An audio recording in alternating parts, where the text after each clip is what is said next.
What's going on, friends? It's Anton Daniels, and I gotta have a conversation with you guys about Tiege Hanley because you see how the sun is hitting me. This is no finesse, no makeup, no filters, no none of that. This is 100% Tiege Hanley. I use it in the morning as soon as I get up, right after I pray and brush my teeth, jump in the shower, and I'm hitting the streets because you never get a second chance to make a first impression.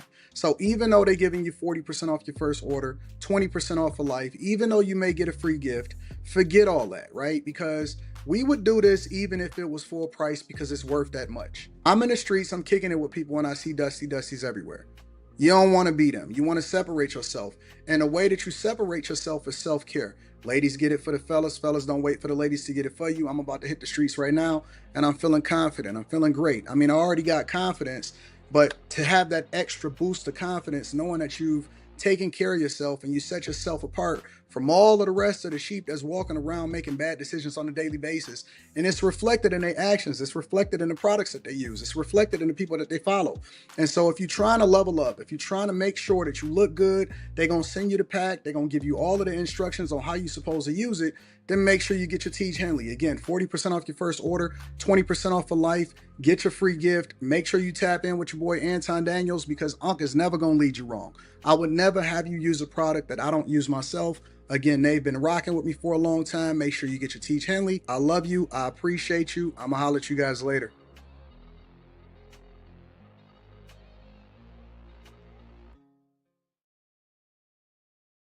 What's going on is Anton from AntonDaniels.com. I appreciate you guys for continuing to rock with me. Thank you for tuning in for another edition of the Millionaire Morning Show. I am your host, Anton Daniels. What up, what up, what up, what up, what up? I'm excited to be before you guys today. Just do a little bit of housekeeping. Remember, best day to join the Patreon is the beginning of the month. So that's there. Also, we are still going to have a show tomorrow morning, even though I am going to be taking a flight out of town. We still have to make sure that we get to the bag because tomorrow is Liberation Day. So our show, which is going to be awesome, hopefully I can make it even better than when I do it live. Our show is going to be absolutely awesome. It's going to be focused on Liberation Day, which is the day that Trump designated where he's actually placing 25% tariffs on all countries in order to ensure that Americans are safe, Americans are protected, and Americans can get to the bag. So we're going to focus everything Liberation Day tomorrow. Today, we're focused on Trump's new executive orders. We've got to have a conversation about Cory Booker. We got a lot of things that we're going to tackle today. We also have to tackle migrants being deported back to El Salvador. Property taxes down in Florida it's a push to eliminate property taxes down in Florida. And obviously we are familiar with what happened with Mississippi and that they're looking to phase out income taxes. We got to go over the UAW president appearing on Face the Nation. Raging liberals. People are really, they seriously, for whatever reason, feel compelled to damage other people's stuff and vehicles. You know what? I was vlogging yesterday. And one of the things that I experienced when I was vlogging yesterday was I ran into a bunch of people that decided they wanted to confront me over my views over Trump because they were having a protest / meeting here in downtown Detroit about what was happening with the Trump administration and gay rights and all of this stuff. Let me see if I could pull up any of that. I don't know if I got any of that on me right now. That's going to be edited. We're doing a lot of work because I got to make sure that I give y'all all of the content like we normally would every single day. I haven't even looked at the footage yesterday. I just uploaded it to the cloud into my computer because y'all know how I work. And I haven't had an opportunity to go over the footage to see exactly what happened from yesterday. But let me see. Do I have any of that footage on me? Oh, yes, I definitely have footage on me. I got approached by reporters. I got I got confronted by a sassy guy. It was pretty crazy. It was pretty insane. Let me see if I can pull up a preview of some of that. Hold on. Let me see. 1436. I'll see if I could pull up a preview of some of it. Give me a second. Share image file. No, not image file. Share present video file. There we go. Video file. Bam. This, I'm not sure how I'm going to divide this up. I don't know if I'm going to make some of this a part of the Anton Daniels channel. I don't know if it's just going to be a part of my vlog. Yes, I do got on pants. Yes, I do have on pants. So now what y'all got to say? Yes, I do have on pants. So it wasn't a... All right, let me see if I could get to it. Oh, yeah, I got approached by a lot of people yesterday. Oh, here he is. There he is.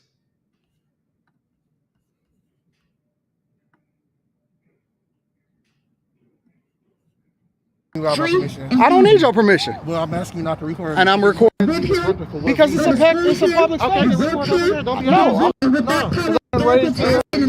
What's my purpose? Why are you here? What is my purpose? Why are you here? You said it defeats my purpose. Yes, because I can. That's great. And this is my city. I was born and raised here. I'm a taxpayer here, and it's a public space. My whole life, pay taxes my whole life. Good. I'm happy. God bless you. That's great. So, anything else? No. Because I wasn't talking. I wasn't talking.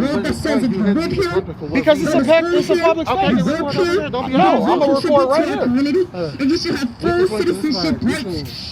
And that process should be quick. Don't record me without my permission. I don't need your permission. Well, I'm asking you not to record. And I'm recording you anyway. Don't touch me. I'm not touching you. Okay, good.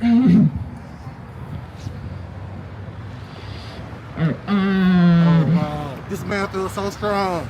Must be great. Not to have no I got the problem. biggest YouTube in Michigan. So, how many followers do I have again? I got over 1 million followers. You choose to do this. Yep. You choose to do this.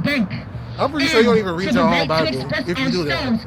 How do you know? How do you know I'm religious? I mean, God bless you, all those things, lead into it. How do you know I'm religious? I don't know, I'm just here to fuck with your show though. It's real fun. How you doing? Defend black people, pay reparations, defend We don't believe in reparations. Please pay reparations to black people. Oh, a black man that don't believe in reparations in his own community? You don't believe in systemic things changing for your community? Do people actually pay reparations? I'm confused. I don't believe in none of that. I'm a conservative. Okay. Great. So why would I believe in handouts? Y'all stealing taxpayer dollars. How, Sway? Because you want a handout. How do I want a handout? You want reparations. You didn't experience slavery? No. What slavery did you experience? I know what generational wealth looks like and how it's robbed from my community. What do you mean? I know how generational I'm rich as hell, and I didn't have a handout. I never said that you I got it out the broke. mud. I never said that you were personally broke. Never said You're not oppressed. You're not oppressed. You out here I'm not arguing freely. with nobody that don't read books. You out here freely doing. You don't believe in freedom of speech? Huh? You don't believe in freedom of speech? I do. So Nobody is trying to censor you. Who's censoring you? But why are you trying to do this? This is The same reason that y'all are. This is a public space. Yeah. Oh, you see how tolerant he is? As soon as they don't like something, they start to call you names. I never called you out of your name. I never disrespected you. But see, this is the reason why liberals are in the position that they in. Because you don't know how to have a conversation. Anytime you get upset, you start to throw names. That means that you're unintelligent. And you a college student? And you a college student? That's unfortunate. Yep, I am. Very educated. All of a sudden, I'm no longer a brother because I don't agree with your ideologies. I said you were a bootlicker. I'm a bootlicker? Yeah. Oh, that is so mature of you. I know, I'm not here to be mature. Says the man with a camera have 50-something years. What rights don't other people have? You mean like the people who are being disappeared off the streets?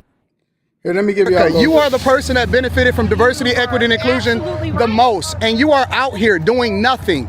You should be doing something productive with your life than out here. You should be actually working, advocating, doing something for people. Taking care of the man. You should be doing something productive. You're not married, you don't have no children? Oh. Waste of space. I am. A complete waste of space, but yet you out here walking down the street, and guess what? If I didn't appear here, nobody would care about you. Nobody cares about The only reason that somebody is gonna care about you is because I'm here. So, anyways, I don't want to dig too much into it because it's a lot of footage. But yes, I was out and about in the streets yesterday, seeing what was happening in my city. I just, because honestly, I'm gonna be real with you. I just be wanting to know, what are y'all doing and why do y'all not have jobs? That's all I want to know. That's all I want to know. I want to know, what are you doing and why don't you have jobs? What rights are you missing? And then, of course, I had the newspaper and the free press and the media was coming up to me because they realized that I was who I was. But I'd be wanting to know, like, why are you so sassy? What rights are you missing? Why do you deserve reparations? Do you even know what you're talking about? Do you know the history of slavery? Why is this white woman over here walking up to me telling me that she's oppressed when she's literally the most protected group of people on the face of the earth? So, you know, I'll be wanting to know what is going on with people and why are they so offended? They can come in and they can protest and they can have their little meetings and they can disrupt stuff. And then when I'm out here with my camera, all of a sudden they telling me don't record them. No, why would I not record you? We in a public space. But anyways, for those of you that rock out, you will see some of that footage probably on the Anton Daniels channel, and then you'll see some of it obviously as a part of the vlog, because that was actually a part of a bigger part of the day, which I didn't even notice that was happening. I just kind of stumbled upon it, but we will get there. We will get there. I will be out in the streets. Now that the weather has changed, I will be out in the streets. I will be participating and seeing what's happening with y'all. And so if you don't want no problems, and if you don't want to be recorded, then don't protest in a public space, and then we won't have no issues. All right? So oh man, we had a lot of conversations. I got into a whole conversation with white men about why they anti-Trump and all of that stuff. So you will see that segmented, but you will also see it as a part of the vlog. For those of y'all, you said that was mean to say about not married and no children. No, it wasn't. I asked the question, why are you not married and where's your children? You don't have any purpose in life. Why are you not executing on the purpose that God gave you? So wait a minute, I can hold black women accountable, but I can't hold sassy white women accountable that don't have nothing better to do? Or is it because she's a white woman and all of a sudden you feel as though I shouldn't have any questions for her? So she can walk up to me and say anything that she want to say, but I can't hold white women accountable. Why? Why can't I hold her accountable? Why can't I ask her questions? She was asking me questions. So then I have questions. Why are you out here? Why don't you have anything better to do? Don't you know it's in the middle of the daytime? What are you doing protesting? What are you protesting? And why are you standing with this person? And why are you complaining about diversity, equity, and inclusion when you're the person that benefited the most? I'll be wanting to know. I need to know what is going on in my city. We not tolerating that here. Everybody don't have to sit here and walk past y'all. I want to know everything, and I'm an equal accountability smoke giver. Anyways, first of all, I want to say shout out to my dog, Mike That Dude. I appreciate you for holding me down, big dog. Thank you, Mike That Dude. Also, Myron said America first. I love you, Myron. Thank you for helping me down on Cash App. Danny Shea says, dude has on a face diaper. Tells me everything I need to know about. You know why they wear those masks, right? They wear the masks to try to protect themselves from criticism because they know that they're going to go viral. Shout out to Be Easy 333 says, Anton gives smoke offline as well. Respect. Man, listen, I'm the people that know me, and I'm going to be announcing our next live stream on Stock Club as well as the meetup. Quentin be wanting to know the meetup information, so he's on me. I'm definitely going to know the meetup information. I'll be wanting to know Stock Club, and I also want to know I be wanting to know what's going on. I'm the same person offline as I am online, so I'm definitely going to be in the streets. Anyways, make sure y'all hit a like for the algorithm, subscribe to the channel, and turn on your notifications. We got to go ahead and get started with the show. Lord, bless us to have a phenomenal show. Bless everything to go awesome. Bless everything to go well. Bless us to do the Lord's work and to ultimately add value into people's lives. I love you and I appreciate you. I ask everything in Jesus' name. Mr. Lott says, my alma mater is just embarrassing. Now that the weather has changed, I'm gonna be city to city and state to state, Mr. Lott. I promise you, bro. I'm gonna be city to city, state to state. Now that the weather has changed. All right, y'all, let's go ahead and get into the show. So before we get into the thick of things, let's start off with Cory Booker. Okay, let's start off with Cory Booker. Cory Booker's idea of trying to get visibility and attention is to try to have a speech where he disrupts what happens in our legislative branches and tries to talk as long as he possibly can. He said he's going to talk till he doesn't have a voice anymore. All right. So I'm going to explain to you, in my opinion, what I think is going on. But before I do that, I have to actually share with you what is going on with Cory Booker and his filibuster-like speech. And that's what they're describing it like. They're describing it as a filibuster-like speech. Okay. So this is what Cory Booker had to say and why he's trying to go viral. I think he's failing, but I'm going to give him a little bit of visibility. Cory Booker, ladies and gentlemen, this is what he had to say and what's going on with him. This is a live look at the Senate floor in Washington, D.C. right now. And there you see Senator Cory Booker. He is speaking on the Senate floor. This is a marathon speech. He actually started speaking at 7 o'clock last night. So we're talking more than 12 hours, more than 13 hours at this point. The senator from New Jersey says the nation is in a crisis and that he plans to keep talking until he can't talk anymore. In the beginning, he shared that his goal is to disrupt the normal business of the Senate in an effort to draw attention to his concerns with the Trump administration. Let's listen in briefly. And one of the voices that just sticks into my hand is a man who was a white guy from the military who just said, I fought battles, I think it was Afghanistan, and I am offended by his staking a knee. But the very reason I fought was so that he would have the freedom to do it. And so I came back. I was there on October 7th, and I have very hurt, strong feelings about what's going on over there and urgent desires to end the nightmare, to bring people like Idan home, to end the nightmare for so many Israelis and Palestinians. And I find some of the things people are saying so unhelpful to the crisis and to the moral truths that I believe in. But I will fight for people's rights. And so here is a situation where you see video and it just doesn't seem like who we are. If you're revoking somebody's visa, make a phone call, tell them that you have 30 days to leave, but there should be due process.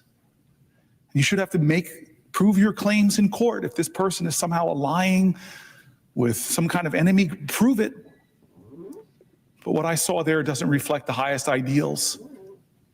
God, if this Constitution was easy, it wouldn't be worth the paper it's written on.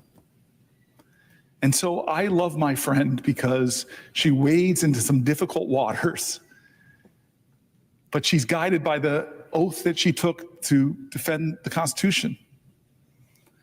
And in these complex and difficult times, she's standing up. And I tell you, when we were in the immigration section last night, or earlier, I should say, we read the most painful stories. The reason why we have a massive debt in America, lots of people should take ownership over it, but the biggest debt creator in the last, say, 25, 30 years is the President of the United States, current one. So wait. You're telling me that Congress actually controls the purse strings of America. Their main job, for those of you guys that may not be familiar, the main job of Congress is to support or to fund the federal government. They're the ones that determine what gets passed, what doesn't get passed. That's why we have 3 branches of government that it has to go through. And as a matter of fact, it's so funny because during Trump's first presidential term, one of the reasons that he couldn't get done any of the things that he's getting done now is because we didn't control all 3 branches of government. So he's basically pushing off responsibility to justify exactly how we've had fraud, waste, and abuse all of these different years, right? Now that Trump has brought in a team and brought in experts that's willing to sacrifice their own well-being to then get to the point to where we solve for all of the problems that's happening in America, now we have a problem. Now they want to stand up. But let me tell you what this is. And I want to play a little bit more just so we can get the full context. This is really them, Democrats, trying to figure out how they can go viral. Their entire last two months, the last 2.5 months, the only thing that Democrats have been doing, and this is the honest to God truth, objectively, you guys have to admit this, even if you are on the right, even if you're on the left, they have no power, zero power. And so now they're listening to people in the comments. I've never seen Democrats look at what's going on in the comments right now as much as they have. What people are basically saying on social media platforms is, Democrats, do something, do something, do something. Well, y'all lost the election. So instead of working across the aisle, because my idea of do something is you actually do work with the Republicans to execute on the mandate that the majority of American people actually want in America. And they voted this past November and they said what they wanted. And that's why Trump won every single swing state. Instead, what they think is doing something is basically wasting your time, wasting bandwidth, wasting live stream moments, and they become in real time live streamers. They become Kai Cenat, IO Speed, and DDG. They are trying to get their numbers up. They're trying to get their subscribers up. They're trying to go viral. They're doing anything for attention. Jasmine Crockett has changed the entire way that she speaks. Even people on the Democrat side is saying, you know what? I'm not really so sure that's the real Jasmine. I'm not so sure that that's the real Jasmine. Why should we believe what we're seeing? And why are people having a problem with Jasmine Crockett? Well, the reason that they're having a problem with Jasmine Crockett is because that's not the real her. And so every chance that she get, F them, and this and that, and this. All they doing, every single Democrat, honest to God, the only thing that they're doing is they're trying to go viral. So Cory Booker's idea of going viral is to say, you know what? I'm going to just talk until I can't talk anymore, until my voice goes out. I'm going to stand with the American people, and this is what I'm going to do. So since 7 o'clock last night, p.m., I'm just going to be talking, and I'm just going to fall out because I really love the American people. This is called job security, ladies and gentlemen. This is called job security. They are trying to make sure that they secure their position, even though the Democrat Party as a whole is continuing to plummet in favorability, satisfaction surveys, their likability, their popularity, whether or not people approve of the job that they're doing is tanking across the board. So they are in a fight or flight situation, and this is a save yourself moment. This is a save yourself moment. How can I go viral to get visibility so that I can make sure that I preserve my seat in whatever respective branch that I'm employed as? They don't expect to change the law. They don't expect for anything to happen.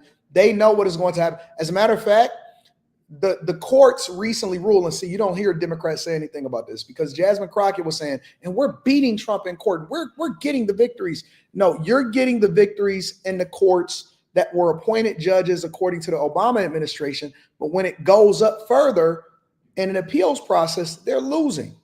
And recently, Trump and Elon Musk won when they appealed it further. The ones that they said that they lost, they won when they said that, okay, well, y'all now have the ability to be able to eliminate all of these departments within the USAID. So the people that they thought was getting their jobs back actually don't even get their jobs back. They don't get their jobs back. So now they're wasting government money. They're wasting lawsuit money. They're wasting all of this money, and they're tying up what is inevitable in the courts instead of working with Republicans to figure out how they can proactively put themselves in the best position, making sure that they're working on the behalf of the constituents, maybe even trying to get them different jobs, getting job placement services, making sure that they talk to the people that work in these government offices to ensure, hey, listen, make sure you're valuable, make sure you can actually show your worth, this and that, so on and so forth. So instead of doing that, instead of working with people, instead of trying to proactively find a fraud, waste, and abuse so they can help Elon Musk constructively find the savings and figure out exactly what's going on, because you would think that since they control the purse strings, that they would actually want a balanced budget and have a budget surplus so that we can actually do things for the American people, that we want to lower taxes, which increases the value of living and the cost savings and the power of the dollar and all of that. But instead of them doing that, all they doing is just going viral. Like Cory Booker right here. In his first term, by blowing massive holes in our deficits to give tax cuts that went way disproportionately to the wealthiest Americans and corporations. And he wants to renew those tax cuts that independent budget folks are saying could add trillions of dollars to our national deficit. So if he's talking about the debt clock or whatever he was talking about, he is a part of an administration, even though he's unelected and not approved by Congress and whatever. Similar to the judges that's trying to stop Trump from doing the things that he's doing, but it's okay. He and his president, the richest man in the world, and the most powerful man in the world together, they're driving an agenda that's going to drive this deficit much bigger.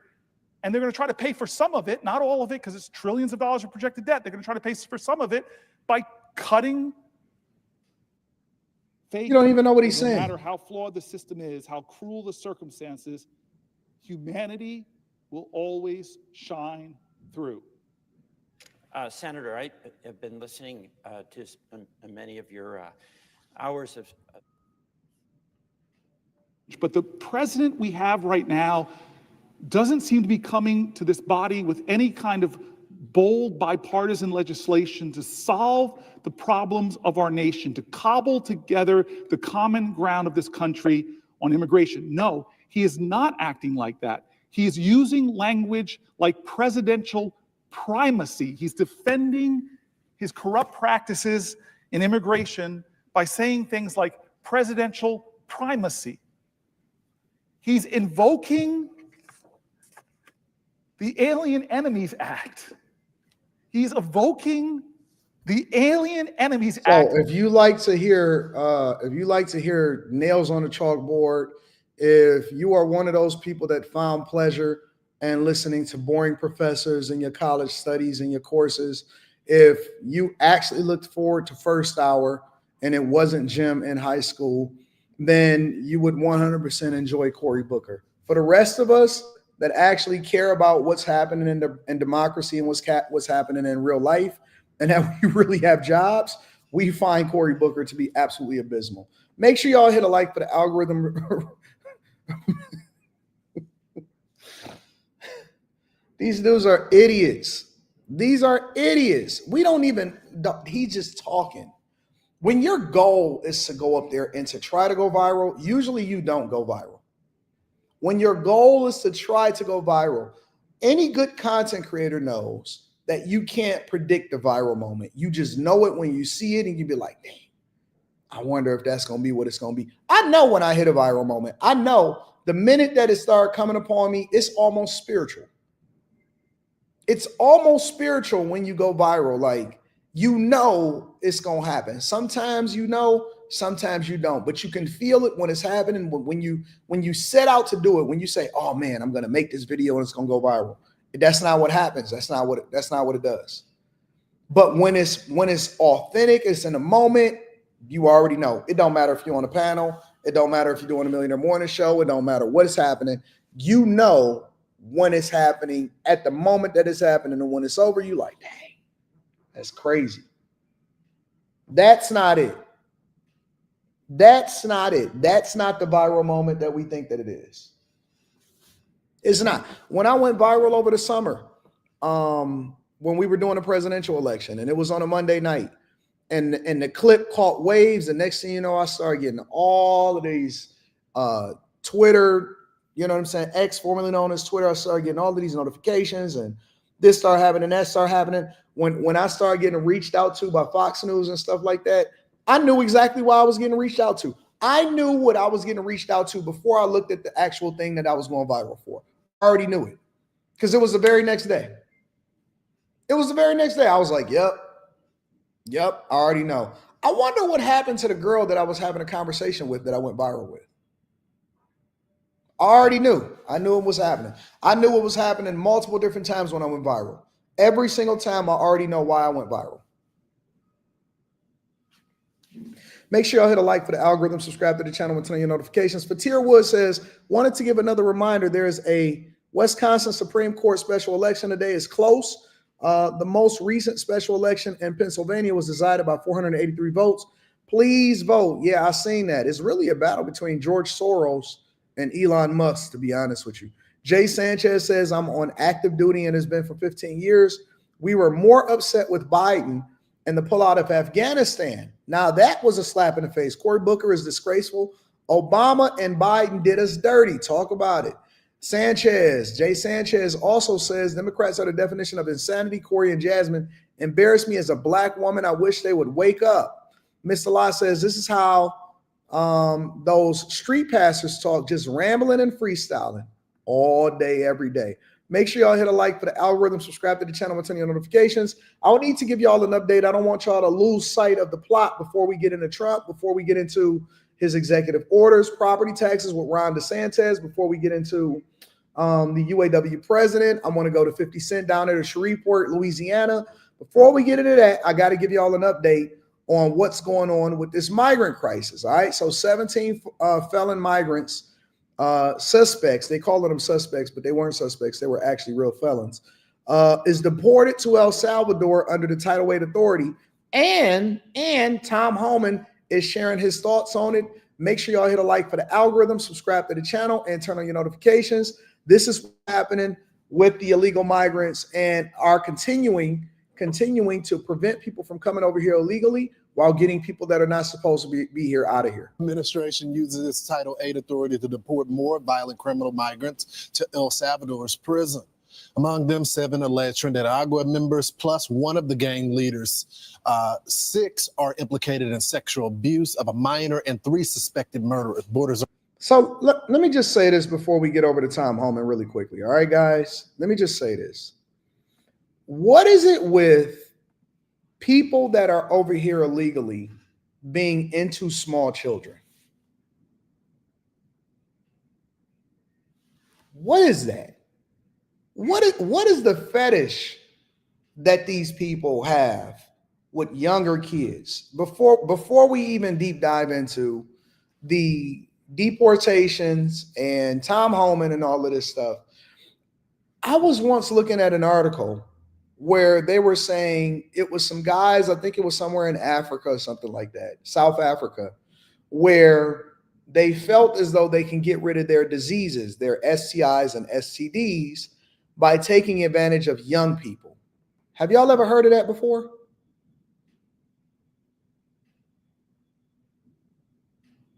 King Ali TV says 85% of PDF files are Caucasian. That's not what I'm talking about. I'm talking about illegal migrants. I'm not even talking about people that's here in the United States of America or that's from the United States of America. That's a different conversation. What I'm asking is, what is the fetish for people that are not from here? Y'all have read that before? I've read that before too. What is the fetish of people that are not from here?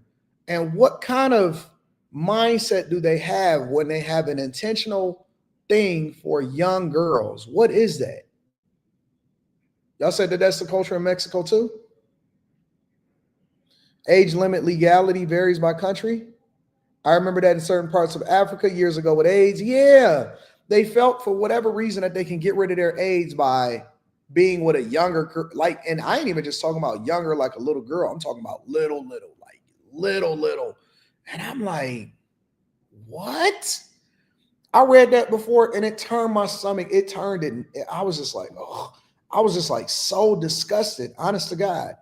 What is it with it? Because I've read it when it came to Arabic countries, and maybe I'm unfamiliar and maybe you guys can educate me a little bit, right? When it comes to that, when it came to over in Dubai, I've read it about that. I've read it in South Africa. I've read it in a lot of people. Yeah, like kindergarten age.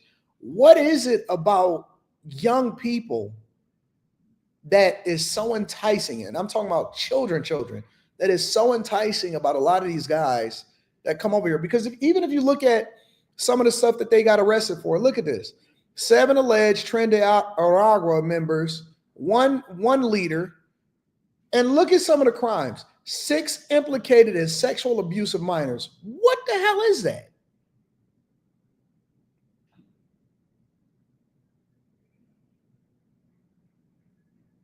I don't get it. I genuinely don't get it, but let's get back into the video. Tom Homan joins us now. Tom, welcome back to the program. You guys promised that you were going to do this. These folks were under final deportation order. This is why you were able to get rid of them quickly, right? Yeah, like I said last week when we talked, Lawrence, I said, despite what Judge Brosberg says, we're going to continue to arrest members of MS-13 in Trinidad and Agua and remove them under Title 8. We'll hold off on the Alien Enemies Act, but that's all being litigated. But we're going to take these people off the street every day, 24/7 across this country. We're not letting up. Somebody in the chat says the age of consent in Mexico is 10 years old. Is that true? Is that true? Y'all let me know in the chat if that's true. Somebody in the chat, because I know that I got to do the research and I got to double check before we just take that at face value, because that's some crazy accusations. Somebody in the chat says that the age of consent in Mexico is 10 years old. Somebody tell me if that's true. Y'all let me know if that's true, all right? You know, Tom, I want to get back to that final deportation order because some of these cases are taking years to get through. 18, is there that's any a lie. way Okay, that's a to lie. speed up the process to get that don't final even sound logical. deportation order? Look, we're looking at expedited removals, looking at voluntary return, but we need EOIR, the immigration courts need to, reestablish, y'all do some research and let me know what it first, what right? it is. Those immediate cases that came across the border, litigate them first. But immigration judges, we need more immigration judges, and I think more action on the most violent first, right? Let's concentrate on the criminal aliens. But under current structure, those who are in detention get a hearing within like 40 days. If you're not in detention, it can take 5 to 7 years. So we need to make sure ICE continues doing what they're doing. Focus on the public safety threats, national security threats, lock them up, detain them, because they get attention first. So we got to just expand on what we're currently doing and put more bad guys in detention, have the hearings done quickly. So in the final 5 to 7 years? Really? days, Tom, the past administration tried to extend I said TPS. 15? So the administration got rid of it. Your administration under Yeah, that's pretty disrespectful. You telling me that the age of consent, some people are saying that the age of consent in some of these states inside of the United States of America is 15. It varies between 12 and 15. Yeah, that's pretty bad, bro. That's pretty bad. That's pretty bad. And I remember doing a show some years ago where guys was willing to come on camera and argue me down that is logical because it is legal. And then they referenced people in yesteryear and years back and hundreds of years ago when, women was grown or women was able to do this or women had to do housework and all of this other stuff. Yeah, we also had slavery back then too. And people justified that also. And just because they did it back in the day doesn't mean it's logical now. And now that we know more information, is no reason why we should justify doing this illegal, illogical stuff. And I think that people need to be locked up when they start to have a fetish for and start to even look at girls that is that young. That's crazy to me. That is so crazy to me. And I'm gonna look at you crazy. I don't care what's legal in what country or whatever. I'm gonna look at you like you're crazy. But more importantly, they bring that junk over here, man. You would not believe the amount of stuff that is brought over here into the United States of America that spiritually is demonic and it is infectious. And when you get around it, people try to justify it. It is some real monsters out here. Some real monsters. And they bring that culture over here and they normalize it. And next thing you know, we see laws being changed. And now you see people can go in each other's bathrooms. Honestly, I do believe that it's a spirit. You cannot convince me that it's not a spirit. Donald Trump's leadership got rid of it quickly. A federal judge is disagreeing with this, but it's the reasoning that got me. This is what he said in his ruling. There's no evidence that Venezuelan TPS holders are members of the TDA gang, have connections to the gang, and or commit crimes. Generalization of criminality to the Venezuelan TPS population as a whole is baseless and smacks of racism predicated on generalized false stereotypes. The administration didn't bring stereotypes to the court. That's not the reason for getting rid of TPS. So what is this judge talking about? Look, it's another activist judge making a stupid ruling. It just doesn't make sense. You know, I've been around There since should be no such thing 1984, as an Lawrence, and activist the judge. TPS, temporary protected status, is never temporary. And President Trump is going to do his job by the rule of law. The law says temporary status. Once the conditions in that country they're from, once the conditions change, then people should be removed from the United States. It's only a temporary status. For instance, if there's a hurricane and it devastates a part of a country, we'll give them TPS until that country gets back on their feet. But TPS isn't meant to be decades long. So President Trump, who's promised American people, we're going to enforce the laws enacted by Congress and signed by the president. We're going to use the laws of this country to secure the border and enforce our immigration law. That's exactly what we're doing.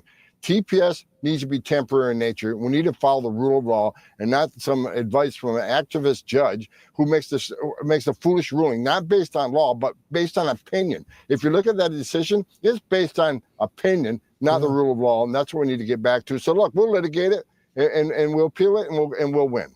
Yeah. Meanwhile, Tom, the Rochester Police Department is under a lot of scrutiny because they got an officer assist call from ICE, and they showed up for the call. This is what their union is saying, Tom. Let's watch it. Our policy is also to back up other officers who need help. We report on this all the time about an officer killed during a traffic stop. It is one of the most dangerous times for an officer to have. You have a vehicle that the occupants are refusing to get out. It was a van. Turns out there was 8 people in that van, and our officers did an excellent job of de-escalating that situation. Tom, aren't you proud of those law enforcement officers for doing their job? Answering. Police officers today are much different than police officers of yesteryear. They don't even assist anymore in most places. Police officers, man, let me tell you something, bro. Honestly, and shout out to Tom Homan, shout out to ICE for continuing to get people that's not supposed to be up out of here, out of the United States of America. Let me tell you something about police officers. Nobody is scared of police officers anymore. Is no fear of breaking the law because nobody believes that anything is going to happen. Zero fear whatsoever. You know what police officers are there to do? Try to talk to people and de-escalate the situation. Illegal migrants don't even fear police officers anymore. They have zero fear. Like nobody is tripping if you get pulled over. Nobody is scared. They talk to police officers any kind of way. You used to be afraid. You used to be afraid of the jump out boys. It used to be a whole, no, black people are not afraid. G Money, nope. Black people ain't even a little bit afraid. We have we have made our police officers so docile. They just don't want to get in trouble, and they trying to make sure that they make it home every day. They not trying to buzz heads. They not trying to stop crime. They're not trying to do any of that stuff. Police officers have been neutered. They have been neutered. Nobody is scared of police officers anymore. They come there to try to de-escalate the situation. Hey, be quiet. Shh, shh, shh. They might as well be called public safety officers or security guards with guns on. Real talk. Nobody is tripping off of police officers anymore. Ain't nobody even scared no more. You can say what you want. You can do what you want. They be catching hell. Hell. They just be trying to get home. Real talk. Jump Out Boys was different. That's what cleaned up New York City. Stop and frisk. Stop and frisk cleaned up New York City. Shout out to Tom Homan and shout out to everybody that's a part of the administration. J-Dub says, interview like a king video and Can't Hurt Me came through again, received the new promotion and the salary increase, moving from the Midwest to North Carolina. Hey, shout out to all of the bag chasers. Make sure y'all tap into the Patreon. The best day to join the Patreon is the beginning of the month. Shout out to the bag chasers. Shout out to the Patreon members that's running it up and getting to the bag. We love that. Brown, what up? Brown ass says Newsom has a policy that an adult can have sex with a minor as long as the adult is within 10 years in age different. What? No way. No way. Hold on. Let me see something. I got to see this for myself. I almost don't even want to look it up because I don't want to mess up my browser and my algorithm. I got to try to put it in different. Gavin Newsom, relationship age difference. Law California. California governor signs bill changing sex offender. All right, hold on. Now I got to pull this up. Y'all got me spazzing right now. This is in 2020. No, this can't be true. This can't be true. No way. No way I'm actually reading this. Hold on one second. Give me a second. Give me a second. Because I got to see this for myself. What am I looking at right now? Let me share my screen. Close that out.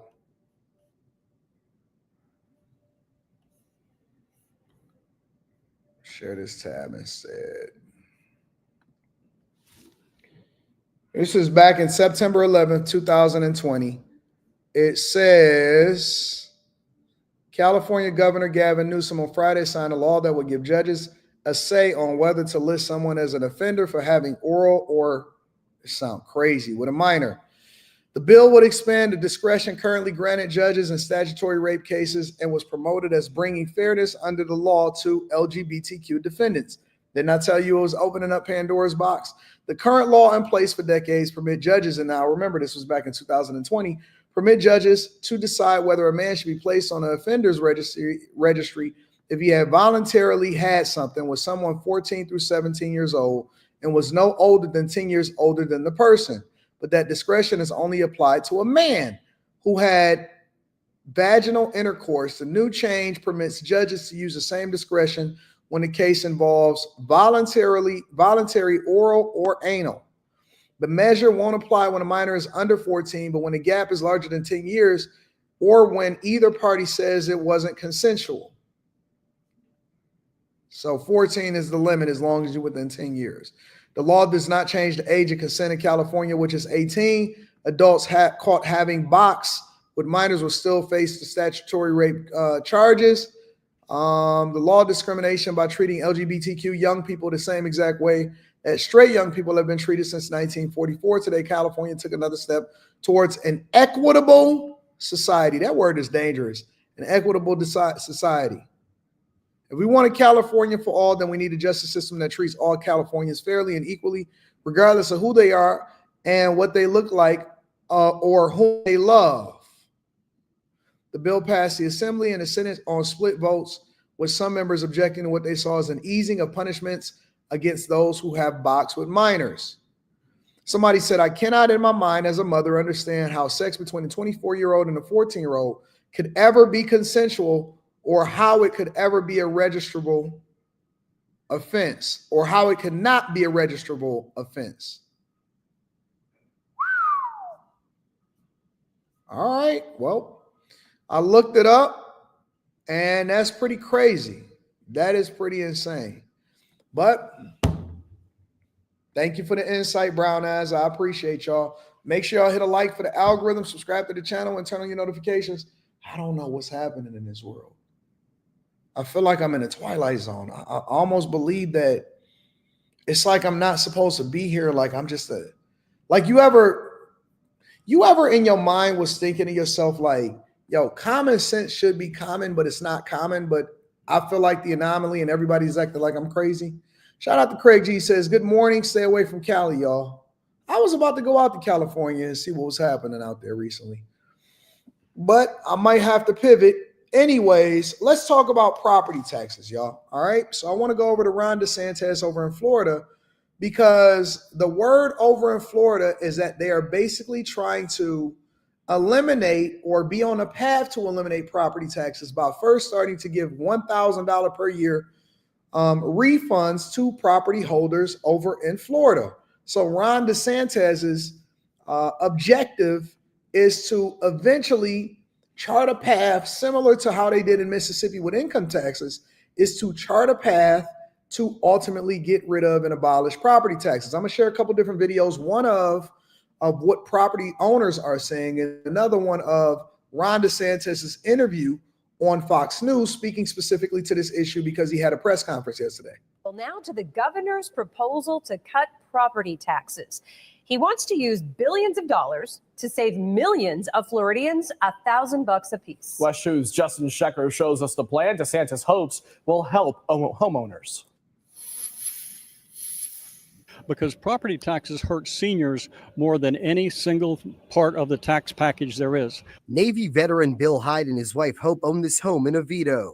Living on a fixed income, they pay property taxes each year to Seminole County. There's a lot of older folks in my community and throughout Central Florida especially. We've been here a long time. We paid our mortgages, but I hate to be the cliche guy, but we're still renting our house from the government. Monday morning, Hyde spoke in support of a proposal. And that is the problem. He broke it down exactly because it doesn't matter. The reason why you see a lot of people on these social media platforms complaining about the fact that their mortgage is going up, it has nothing to do with the mortgage that they have to the bank. It has everything to do with the escrow that the bank is holding so that they can make sure that they pay their property taxes because the bank has to protect their investment, right? And so we're basically renting the land where we buy the land so that we can rent it or basically pay a tax. Taxes is just so evil and disrespectful. And the greatest problem, the biggest problem in the United States of America, and this is my personal opinion, is not anything with regard to cost of living associated with jobs or availability of jobs or the cost of groceries or any of that type of stuff.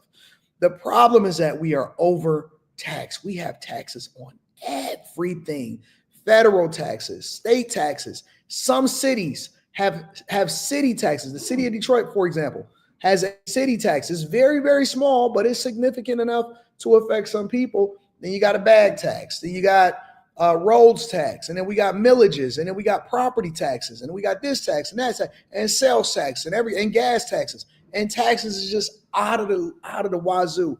And so the job of government is supposed to free up more money and manage the resources that they have more effectively so that they can lower your tax burden. But the problem with a lot of people that are saying, well, my mortgage is increasing is because your mortgage is increasing because your property taxes is up. So now you had this false narrative where everybody was talking about, yeah, generational wealth, generational wealth. They didn't understand real estate, and that's why they need to join the Patreon. That's why they need to join the Bag Chasers. That's why they need to join the Bag Chasers. The only thing that I can think of that you don't get double and triple tax that you can benefit off of if you pay your taxes up front is if you invest in your 401k, or actually you invest in a Roth 401k. It's through your job, or you can do it on your own, but you can only put, I believe, like $7,000 in now. But if you get it through your job, a lot of us have jobs. If you get it through your job and you do a Roth 401k, you basically pay the taxes up front, and whatever it is, it grows tax-free after that. So whatever you initially put in, right? Whatever you initially put in every single year, then you paid it up front. You paid your taxes up front, but no matter what it grows to, you don't have to pay the taxes again.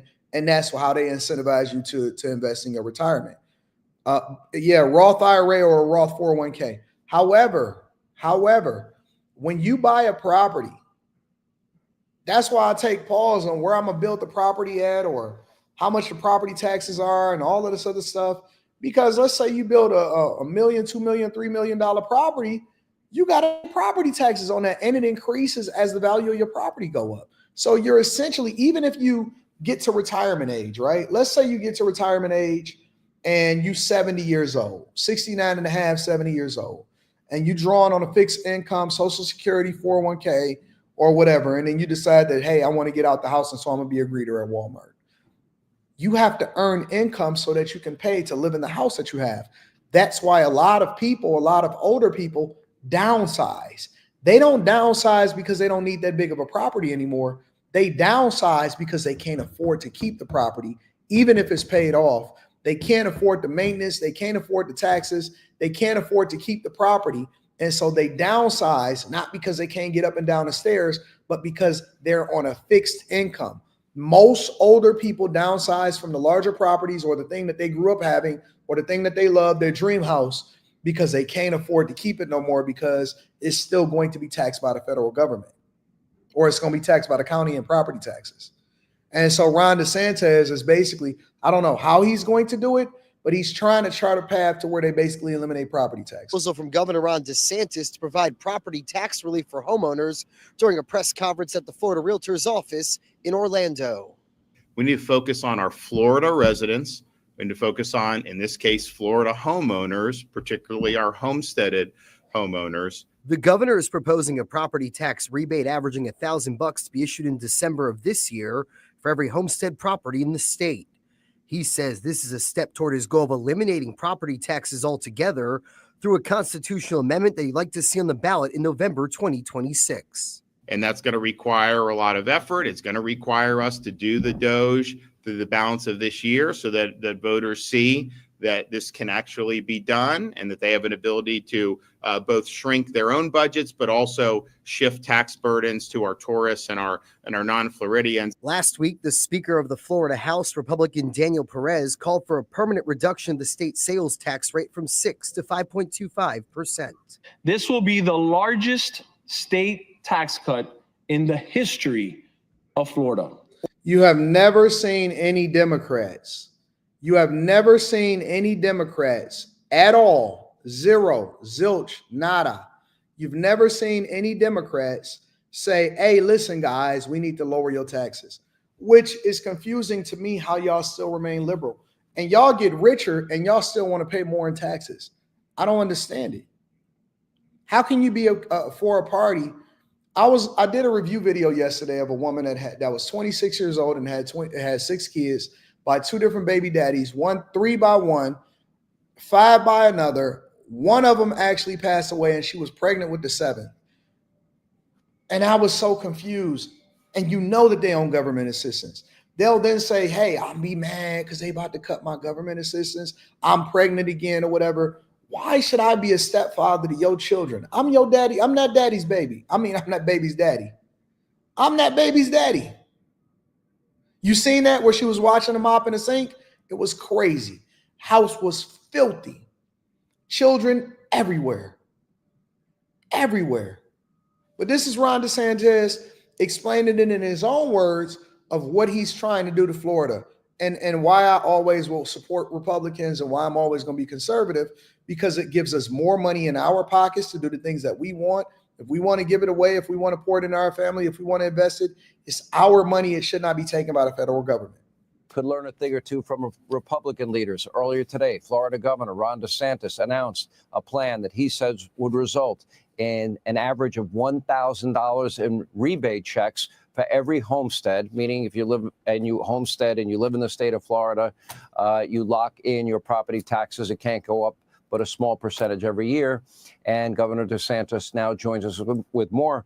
All right, so you have no state income tax. Now you want to maybe even eliminate property taxes or at least reduce them significantly?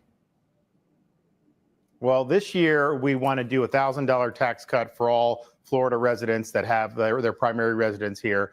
But to get rid of property taxes, you would need to go on the ballot, and it's a constitutional change. But we are going to put property tax on the ballot to be able to give homeowners relief. I mean, we've had people flood into Florida. The home values have gone up. And while there's a positive to that, because people have built wealth, they're paying more and more in taxes. And if they have to buy a new home, they're at a much higher basis. And at some point, do you own your own property or are you just renting from the government? So we're really looking forward to this. And just think about it. We have the luxury of being able to do this because we can tax tourists. We can tax the foreigners. We can tax non-Florida residents to be able to support the needs. And so I really look forward to doing that. And isn't that a contrast, Shawn, with the guest or the cut you did with Newsom admitting that the Democratic brand is toxic? Let me tell you, that is not because of a bad marketing. It's because the results of their leftism have been toxic. You have defecation in the streets of San Francisco. When you have a map where the entire city's covered in that, that is toxic. When you see tents all over Sunset Boulevard in Los Angeles with homeless everywhere, that is toxic. When you allow people to steal and loot $999 from retail stores without penalty, that is toxic. So they become toxic because they've destroyed the quality of life for millions of people around the country in places like California, New York, and in Illinois with their leftist policies. And so people have voted with their feet. They have rejected that. Exactly. And now you see in these polling results, people are just looking at what they see.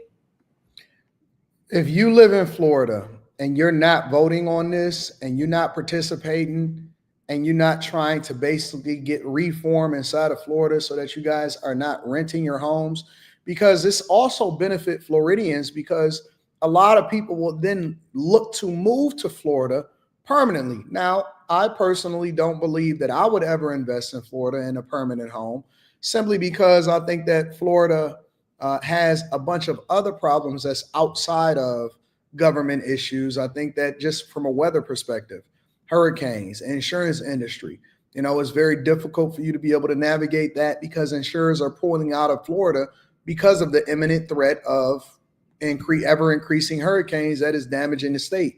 We've seen how that played out towards the end of last year, right? We've seen how North Carolina absolutely suffered as a result of it, and Tampa tried to prepare themselves for it, and then they didn't get hit as much, you know what I'm saying, or whatever. So they have their own problems in that lens, but you got to take the good with the bad. And every place that you move to, you have to weigh the pros and the cons. Now, if you're just a snowbird where your primary residence is not in Florida, but you only move down there for the winter, then that means that you would still be paying taxes, which would cover the cost of being able to run the government down there in Florida. However, if you are a permanent resident, if your main residence is down in Florida, you would save on income taxes, you would save on property taxes. And so I don't know why, if you are not a Florida resident, that you would not be voting on this to make sure that you can reduce the amount of money that you're paying in property taxes. You guys should be charting a path towards trying to reduce the amount of money that y'all give to y'all state government, because we already give too much money over to the government in taxes and cost of living in the first place. I think that this is a great idea, and every governor and every state, every Republican that is trying to reduce the amount of money that they're taking from the American people and let them do what they want to do with their own money, that is truly what a conservative value is. And I don't know how any of y'all are not a part of that. Yeah, it's one of the main reasons I had to get out of New York. Plus, I really wasn't well liked. And I had two governors, the current governor and the governor before this governor, that said, if you're conservative, there's no place for you in the state of New York. And you welcome me with open arms. And I'm very grateful. There's a great story that and your neighbors do, Shawn. The people in Florida, they do. They appreciate you being here. When you're out in public, people cheer you on. They're not cussing you out. It's a great change for you, and you deserve it. I don't have to be, have my mixed martial arts. I'm trying to understand y'all liberals in the chat. I do. When I see y'all type and y'all say crazy stuff like Rathanik says, yeah, man, if Ron DeSantis ever become president, I'm self-deleting. And y'all say these crazy things, right? I'm trying to understand, what do you disagree with? Because I know that y'all say crazy stuff just to say crazy stuff, or maybe it's even to get attention. Or maybe y'all just super liberal and you just don't like anything that Republicans do, even if it benefits you. What don't you disagree with? Let's talk about the facts. Let's talk about what the proposal is. Let's talk about the policy. Again, I think that Democrats miss the mark when it comes to looking at policy and how this is going to benefit your life. What is it that you disagree with? Forget the person, forget how you feel about them, forget Trump, forget all of these things. What do you disagree with?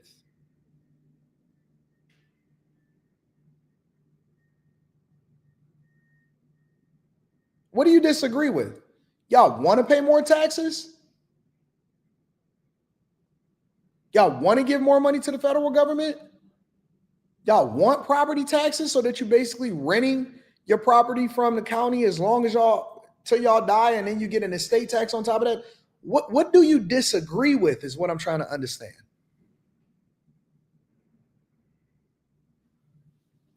So confused, bro. Mindset on 24/7. It's great.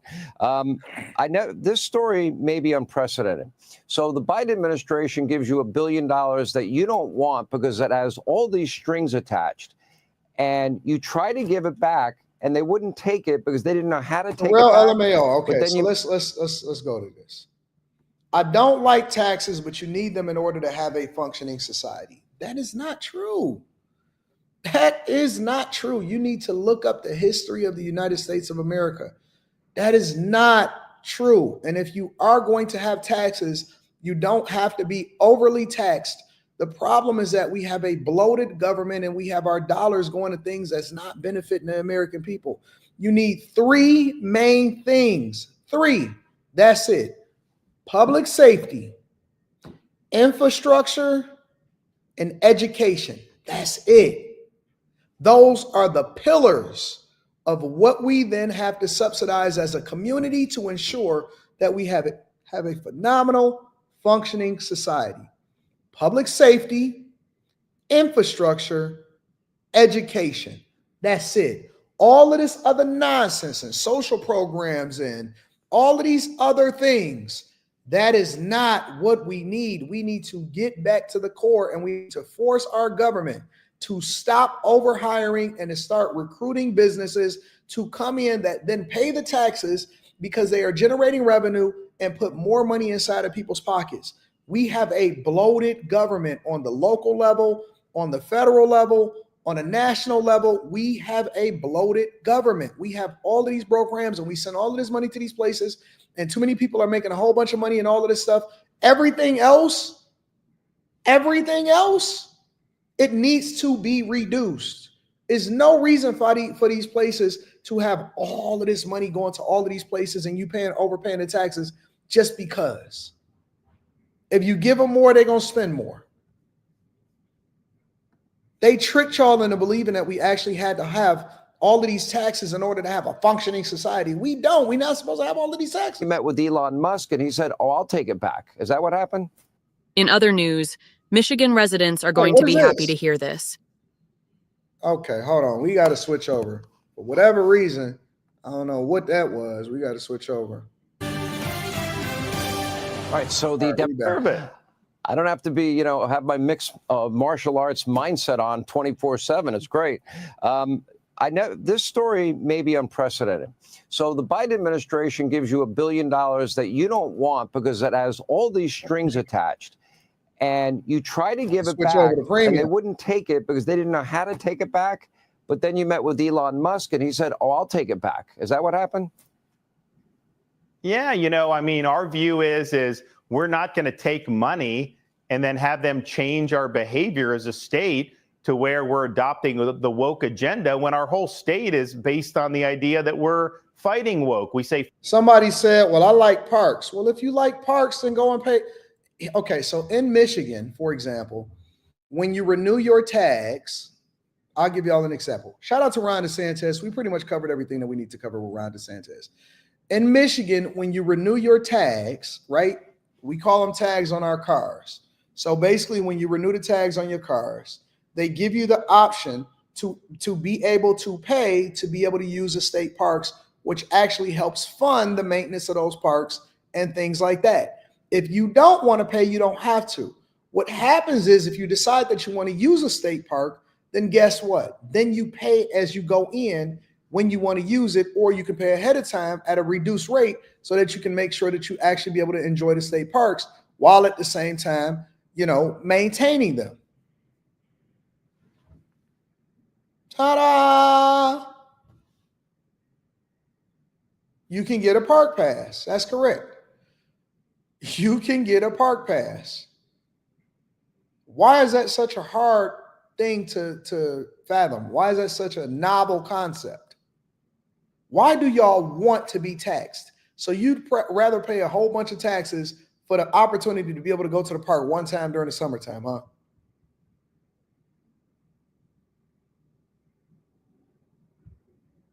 Y'all been programmed. Y'all are programmed. Y'all are absolutely programmed to want to give away all of y'all money.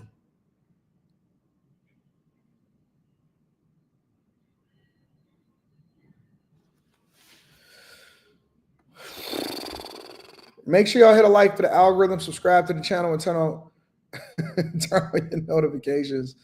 This is stupid. This is so stupid, man. This is so dumb to me. And maybe I'm off. Big Rock Man says, "Peace and respect. Welcome to the land of Oz." Feel like I'm out of my body sometimes. Lil Black Duck 2001. Shout out to Lil Black Duck. I ain't seen you in a while. Says the crazy thing about wealthy liberals is that they can voluntarily pay extra to their taxes and they don't. Right. How come y'all don't pay extra? FPSD says without government check babies, there wouldn't be many kids in America. Don't see a path to add the father back into the house. Actually, I think that there would be. If you gave people more resources and you lowered their cost of living while increasing the value of their lifestyle, I think that people would more be inclined to have kids. And we would do it responsibly, but we shouldn't subsidize it so that we basically continue to build up the prison industrial complex.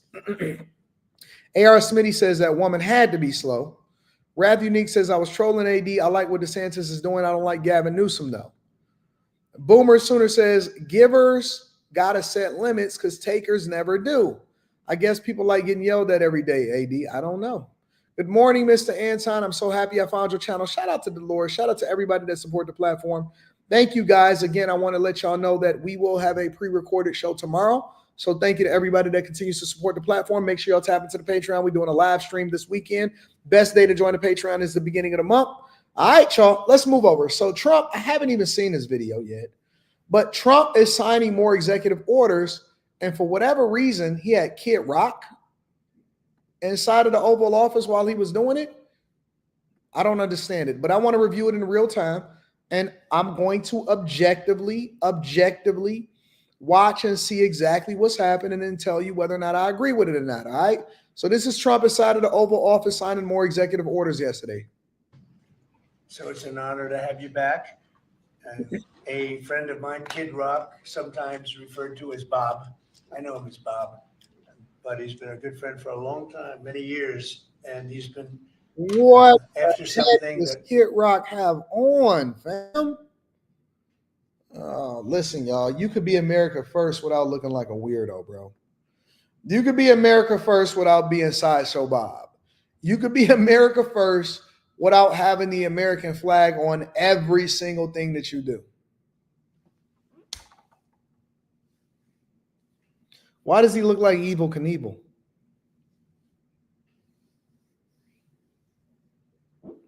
Somebody says Kid Rock has always been invited to the cookout. Why do y'all want to invite everybody to the cookout? Why is the cookout a fun thing to go to?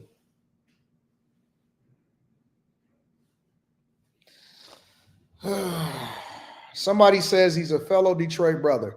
Let me tell you something. Listen, I rock with Kid Rock. I actually rock with his politics for the most part. Most of the things he says, I agree with. Kid Rock does not live in Detroit. Let's be very clear here. A lot of people, I'm going to be objective. I'm going to tell you what my real thoughts are. A lot of people always, you know what I don't like?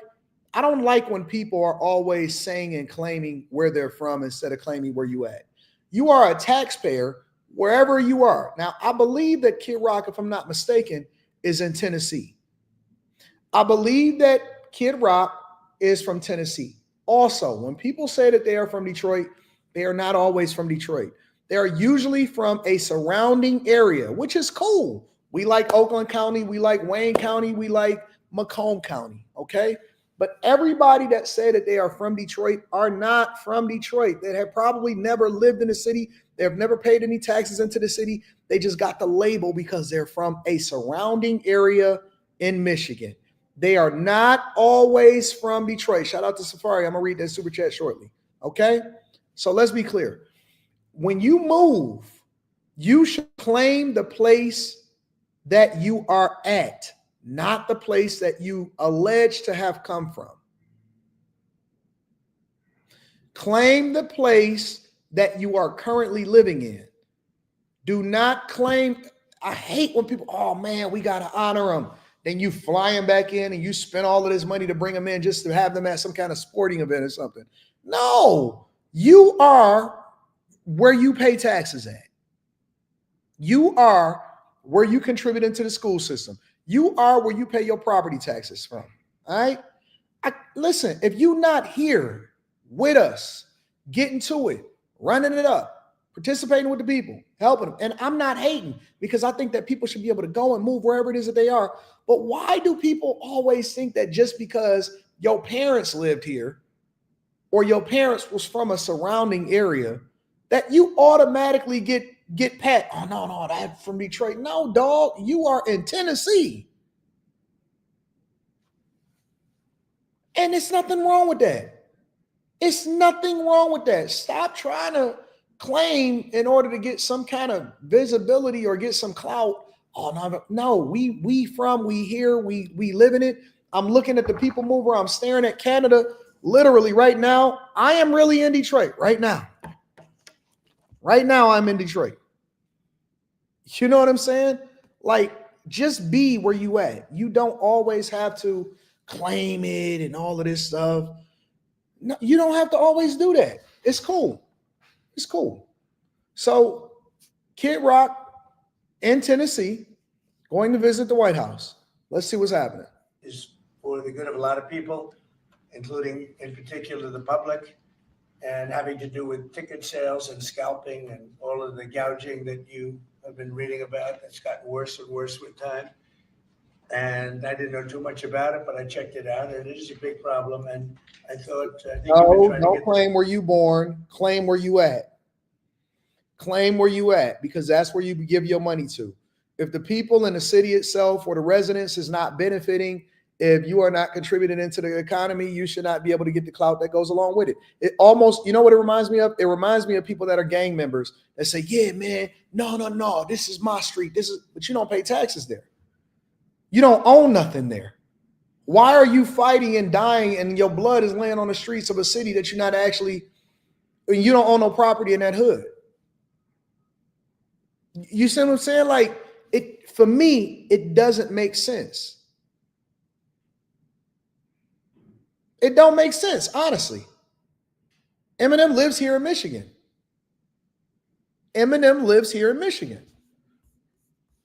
Big Sean, I think he out there in California or something, out there with Janae Aiko. Big Sean is out there in California. He come back and visit and do a concert and get some money, do a couple songs with some artists, and then he go back out to California, and that's cool. I have no problem with that. Big Sean ain't been here in Detroit. Big Sean's father is here. I run into Big Sean's father all the time. I even talk to him on the phone sometimes. I run into Big Sean's father. He drive a regular, basic, kind of dusty car. Honestly, he drive a little basic, dusty car. I'm being real with you. He drive a basic, dusty car. He be at the gas station sometimes. I'll be like, what's going on? Hey, what's happening, man? I was checking in on your channel. Big Sean is out in California. Lizzo is in California.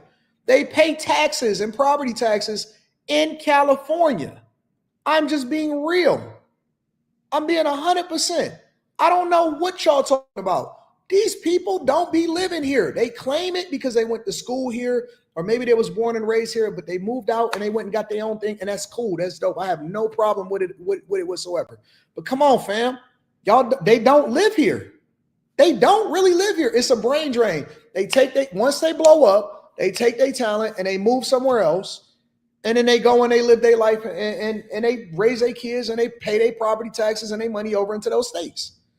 And then they come back for a concert and they make all of their money. Yeah, I'm from Detroit. Election season. Yeah, I'm from Detroit. And then they gone. They're not really here, bro.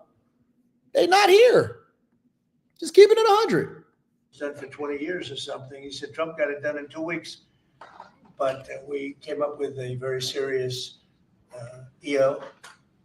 And I'm going to sign it now, and maybe I'll ask you, Will, to explain a little bit about it, please. Of course, sir. So this is an executive order, as you said, that deals with the ticket reselling business. For fans of live entertainment and for entertainers as well, the ticket reselling industry has become a huge issue. These people use bots and computer algorithms to buy up huge blocks of tickets and then jack up the price so that fans of live entertainers like Mr. Ritchie, I almost called him Mr. Rock, don't have access to concerts the way that they should. And when they do, it's at exorbitantly high prices. So what this executive order does, it charges the FTC and the Department of Justice with rigorously enforcing laws on the books in collaboration with state attorneys general that have power over consumer protection and other people who have the power to really crack down on this issue so that entertainers and fans won't be subject to these abusive and oftentimes illegal practices. Good. Thank you very much. Bob, you want to say something? I still don't understand it. I'm not really understanding what the executive order does. Y'all tell me in the chat, give me some insight. Maybe I'm not catching it 100%. cracking down on ticket fees and scalpers. I don't understand. Y'all give me the insight on what's going on here. Yeah, anybody it doesn't matter your politics. First off, thank you, Mr. President, because this has happened at lightning speed. I know you put, I want to make sure Alina Haba gets her credit too, because I know she worked very hard on this, but thank you for making this happen so quick. Anyone who's bought a concert ticket in the last decade, maybe 20 years, no matter what your politics are, knows that it's a conundrum. You buy a ticket for $100, by the time you check out, it's 170. You don't know what you can charge for, but more importantly, these bots, they come in to get all the good tickets to your favorite shows you want to go to, and then they're relisted immediately for sometimes a 400% or 500% markup. And the artists don't see any of that money. And, ultimately, I think this is a great first step.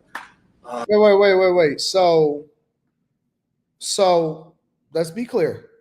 We're changing the fees that's associated with it because resellers are benefiting from it, but the artist doesn't get any more money as a result of what they charging for their show. I don't agree with it. Objectively speaking, I don't agree with it. The only reason that the artists are advocating for this is because they don't get any more profit as a result of whatever it is that they sold their ticket for. I don't agree with it. Y'all say Beyonce tickets $1,500 too much for women to buy. Well, guess what? Don't go.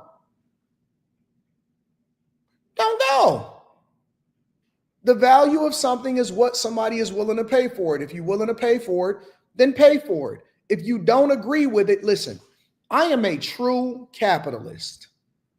100%. 100% a capitalist. If you don't like something, then don't buy the product. You are not being forced. Nobody's putting a gun to your head. Nobody is saying that you have to see Beyonce. And if the market dictates that this is what the prices are and people are willing to pay for it, then that is what the market dictates. Go to a normal show. I go to shows all the time. I go to shows at the Shelter. I go to shows at the Fillmore. I go to shows at bowling alleys. I go to local shows. I go to stand-ups. I go to all kind of stuff. Guess what? You can get in for $10, $15. At max, a lot of times you can get in $20, $30 for a ticket. The shows that I want to go to, I'll pick and choose. My thing just so happened to be basketball games. I'm willing to pay a premium. I'm willing to pay more than $100,000 a year for season tickets. Guess what? I didn't last year because I didn't like the product. Now that they're making the playoffs and I like what's happening with the organization, they called me and said, Anton, do you want to get your season tickets again? I said, yeah, I want my season tickets. Nobody put a gun to my head and said that I had to buy season tickets or I have to sit front row or I have to do this or I have to do this. You are not entitled to do anything. But if that's what they're charging, the way that you vote is by saying that I don't want to do it anymore, which then force them to reduce the cost of whatever the tickets are. If you don't want to go, you don't want to go. But the artists complaining don't get enough money because they reselling it, but we not making no additional money for it. And that's why we need to stop the scalpers. Nope. It's my tickets. I can do what I want to with them. When I get season tickets, I'm not going to go to all 41 games. The games that I do decide to go to, usually is commensurate with whatever the value is that I'm paying for it. But on the flip side, I may give some of the tickets away, but then Steph Curry may be in town.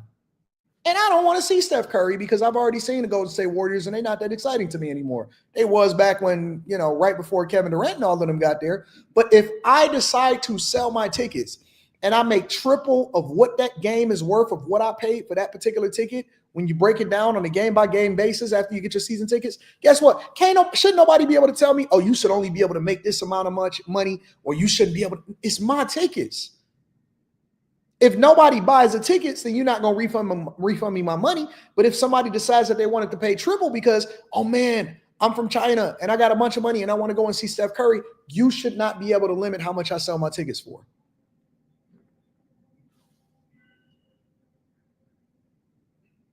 You shouldn't be able to limit what I sell my tickets for.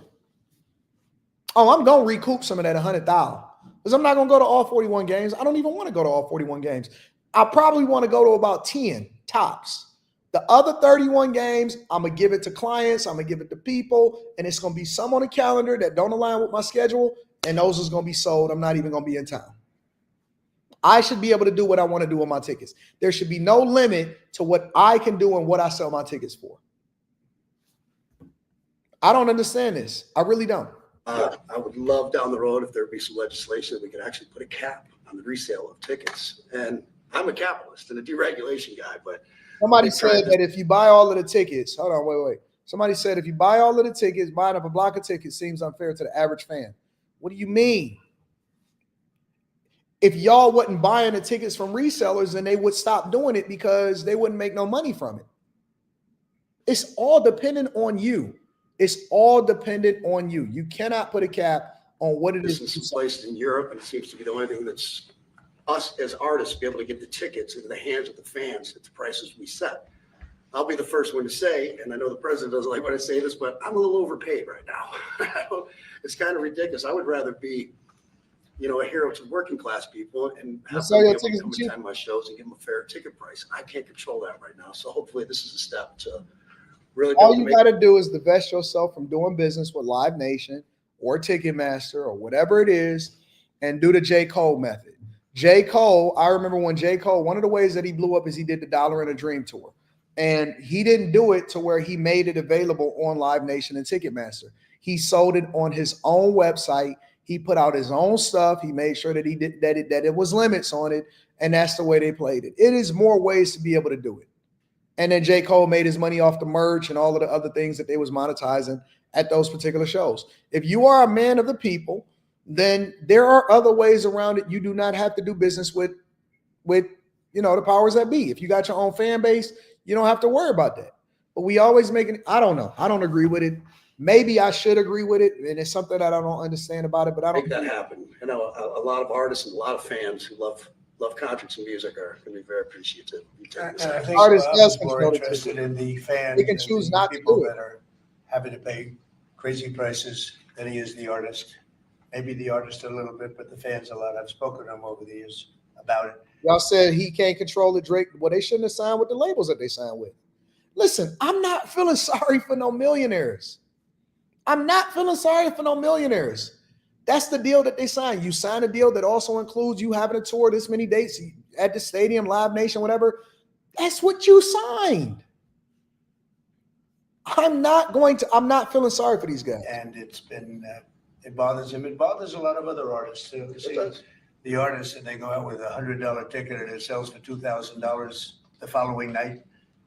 And sounds like a they seem problem. to be able to sweep up the best locations too, which is pretty amazing. So They've only enforced that Box Act one time, I believe. A couple of years ago in New York City, they still got a $2 million fine. And that's the only time they've enforced that act. And who's the primary culprit? Who sells these tickets? It's the scalpers. It's these bots go in and they're automated. So But is there a company involved? You might know. No. Well, there's reselling markets of, yeah. I think I know, Peter. But that's all right. Don't get them involved. What company do you think? Maybe they're more innocent than we think. What company? Well, if you think of it, like Live Nation Ticketmaster. if Ticketmaster sells a ticket, if you buy a ticket and go to a show, you're in a lot of ways their worst customer. They make another 17, whatever percentage Table every time winners. that ticket resells. So they don't want to enforce the bots. Okay, Sable. I tell you what, Sable. You call in. I'm going to drop the link just for you. Since you know so much more about the music industry than I do, because I got friends all over the music industry. For Sable winners, and you don't even have to be on camera if you don't want to. I can pull you up without being on camera. And I'm not to debate you. I want you to actually educate me. I want Sable to educate me on exactly how the music industry works so that I can better understand and get a better understanding. I just dropped the link in the chat for you. I shouldn't have to do my research because I got people like you that's rocking with me and that subscribe to the channel that can actually give me some education and some understanding on how we do it, right? So Sable, you are more than welcome to be able to come up. You do not have to be on camera at all. And I would love for you to educate me on exactly how this whole thing works and why I am missing it, because this is more about fraud and theft and not about scalpers. Kid Rock said that it was about scalpers. So, okay. Sable, you give me some insight. I'm going to wait for you. I give you a couple minutes while I read some of these super chats, and then we're going to go from there. Okay, baby? All right. That's for Sable only. All right. Make sure y'all hit a like for the algorithm, subscribe to the channel. You know, but yeah, I'm going to start opening up the lines for y'all more often. I'm going to start opening up the lines for y'all so that y'all can educate me on what's going on. Make sure y'all hit a like for the algorithm, subscribe to the channel, and turn on your notifications. Avery Turner says, salute from Busting My Guts Laughing Apparel. Shout out to BMGL, Busting My Guts Laughing Apparel. I appreciate you. Safari says, wow, Anton, Rita, First Lady, I have so much respect for your work in the community, doing God's work. I'm blown away. Godspeed, protection, and blessings. Hashtag your smoke, my motivation. I appreciate you. Master Irrigation says they have been black churched into giving a money for nothing. Bob Brown says, yo, AD, this new schedule will be having me miss the show live, but I always restream. But here's a 20 for that comedy show you put on yesterday. I was in tears laughing at you roasting that dusty protester, Wallace Mason, yesterday. I'm going to put that video out for y'all. Shout out to my dog, Bob Brown. Fukari Ferry says they make you wait, then buy up the tickets and resell them at a markup on the same site. You can't buy tickets directly from the venues anymore. Showcase Classic says, good afternoon, Anton. You were getting your John Constantine on last night, battling powers and principalities moving through the panel, saying Anton in the building. People don't be knowing their word. They don't be knowing their word, Classic. And Andre Andrews says Ticketmaster settled a fraud case that has another pending for artificially boosting ticket prices, I'm pretty sure. Charles Calloway says this might be a start targeting the GPU scalpers, stopping them from getting overseas. NVIDIA cards are hard to come by. Shout out to Charles Calloway. I appreciate y'all. Make sure y'all hit a like for the algorithm, subscribe to the channel, and turn on your notification. I'm assuming that my girl didn't want to come up. Sable, I'm going to put it in there for you one more time, winner. There you go, Sable. Y'all said that this should be an issue on after hours. I can add it on after hours. I'm not going to tell y'all what my topics are on after hours. They're going to be fire tonight. Make sure y'all tune in to after hours. They're going to be fire tonight. Sable called out like the wind. No, I'm cool. I think that Sable is cool. I just want to know what her opinion is. I want to know what her perspective is, because what am I missing? What am I missing? What am I missing? All right, y'all. Make sure y'all hit a like for the algorithm, subscribe to the channel, and turn on your notifications. I want to pivot. What was that? That was the Trump executive orders, all right? This is one that I'm looking forward to talking about. Okay, hold on, y'all. So Sable is here. Sable, what's going on, babe? Sable, you there? Can you hear me well? I can hear you well. How you doing? I'm doing well. Listen, no disparaging. I really just wanted to say, first of all, I am a voting member of the Recording Academy San Francisco chapter. Nice. Have been since 2003. I'm Okay. very active with my chapter, and I'm very proactive when it comes to music education and advocacy. Okay. I think what's happening here is the problem with the music industry is everyone's stealing from every angle. We got Spotify stealing, we've got everyone stealing, and we've got the problem of getting what is ours, what we have worked hard for, and we don't really get what we are owed with When you our say, hard work. can I ask you some follow-up questions as you explain this? Yes. When you say stealing, for example, and you use Spotify as an example, what do you mean by that? Can you go more in depth? Well, pennies on the dollar, not even pennies, micro pennies, micro of what we have on streaming, for example. It's very hard for musicians, professional musicians out here more and more. We're the only group, I would say, that have not gotten a cost of living raise since the 70s. We work really hard creating our music, really hard releasing our music. The money that we have as independent, and I am an independent artist, I can't speak to someone at the level of Kid Rock or Beyonce or anything of that nature. They have the level of support that they need. They have the income, they have the pockets. Individual artists like myself, if you have a show and you're selling your tickets and they're on something like, you know, the ticket outlets, Live Nation, you know which ones I'm talking about. The ticket sales and any fees to process should be it. But what happens is, on a very large scale, technology and bots are taking over, and they are grabbing tickets and making it hard for our audiences to attend. So you end up performing to a smaller audience because they cannot afford all of these additional things that the thieves who shouldn't be involved are doing. They're buying up lots of tickets through bots. So Sable, let me ask Yes. you a question. Let me ask you a question. And again, I may be misunderstanding here, but if they are buying up the tickets, that means that you still profit regardless of whether or not they resell them or not, right?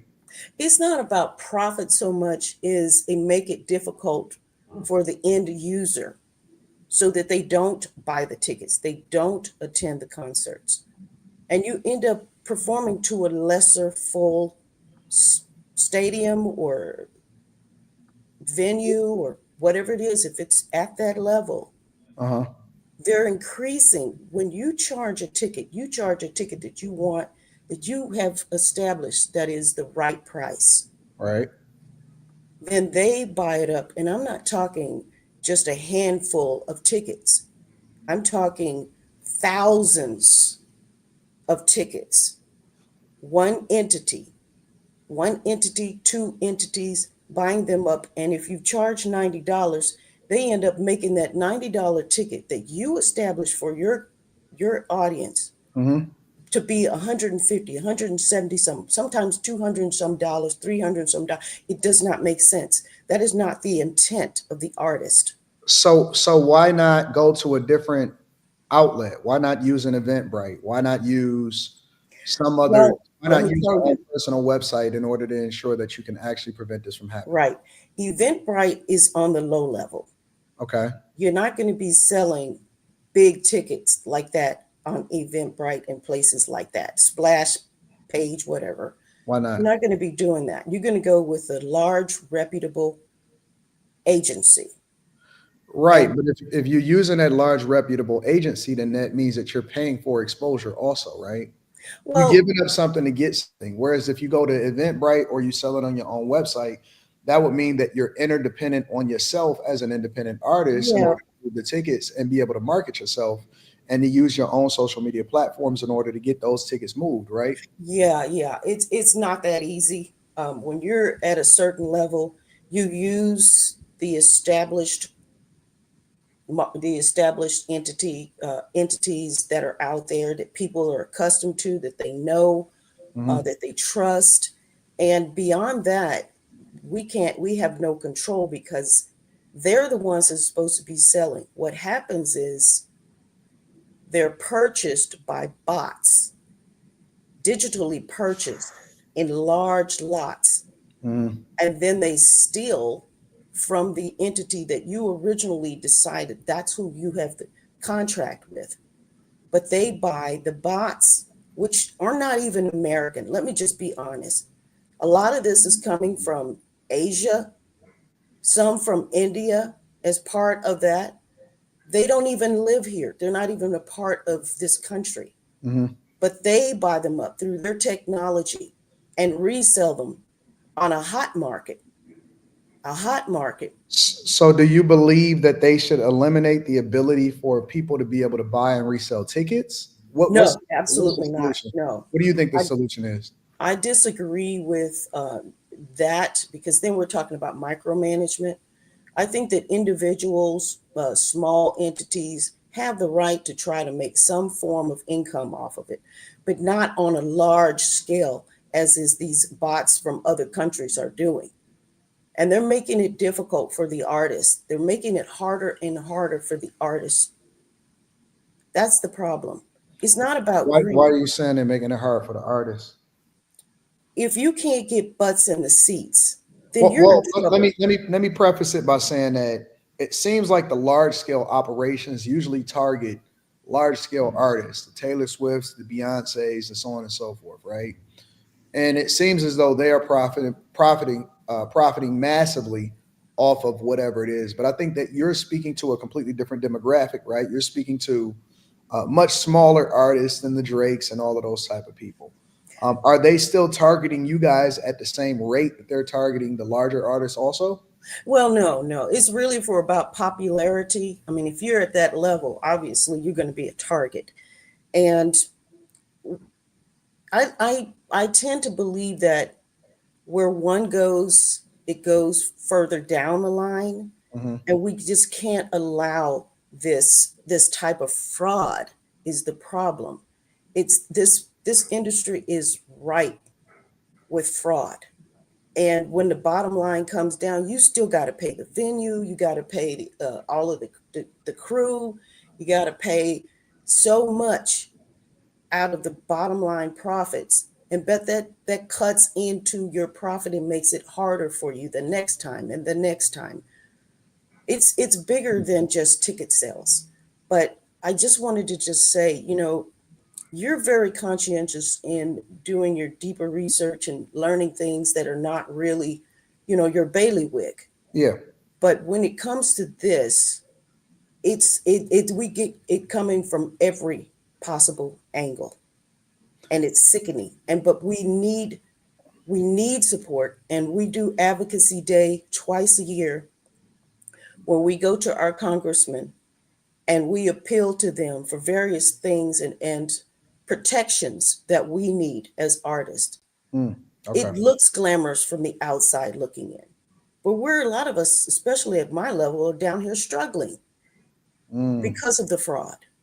So the main argument is not necessarily relevant to the tickets themselves, but to the industry. You don't necessarily care for the way that the industry operates. It's not just the industry, it's the things that are allowed within the industry that we don't have advocacy for. And I'm not a Kid Rock fan. I just not, but I appreciate that he has gotten to the level where he can speak to the president on an issue, just a small issue compared to the many large issues that we have. But I'm glad that he's doing this, because that sheds a spotlight on the things that are going on that the average citizen has no idea that is occurring. Do you think that people should care more about what's happening to the smaller scale artists and the people that are looking to make a living in this particular industry? Oh my goodness. I think that, we should care about what's happening in our houses, in our own homes. But the average person just does not understand that it looks glamorous from the outside. But a lot of us are struggling, even at some higher levels, are struggling even more. A lot of people, they have these homes, they have these cars, they have all of this. They can't afford that. They're being stolen from every possible angle. And you got to work, you got to keep getting out there and getting in front of the audience. That's how we make our money, mostly with performance and tickets. It's not sales of streams and selling of things. No, we don't make that money from our music unless we're getting in front of an audience. That's where the money comes from. Even independent? As an independent, yes, absolutely. Especially as an independent, because you get paid less than anyone when you're at the smaller end. So them just what he's doing is he's just trying to set precedents for, look at us. Look what's happening to us too. Okay, I got you. That's all. I appreciate you, Sable, for the conversation. See, it's no debate or anything like that. It's just asking questions so that you can give me the insight. I appreciate it. Yes, it's really hard out here, and the best way, the only way really that we can make any type of money is through merchandise and ticket sales. When we get out there on the road, I think that it's a hard important. thing. I think that a lot of times, like with all industries, you can talk about it with newspapers. You can talk about it when it comes to movie stars and movies and everything transitioning away from people actually going to the show and stuff. I think that there's always a changing of the guard and an evolution of technology that people fail to adapt to a lot of times, whether that be from the marketing side, the visibility side, staying relevant. I think that people think that other people are supposed to value what they do and what they do from an artistry perspective versus the evolution of whatever it is that's happening in that industry. You know, legacy media is being upended. The music industry is being upended.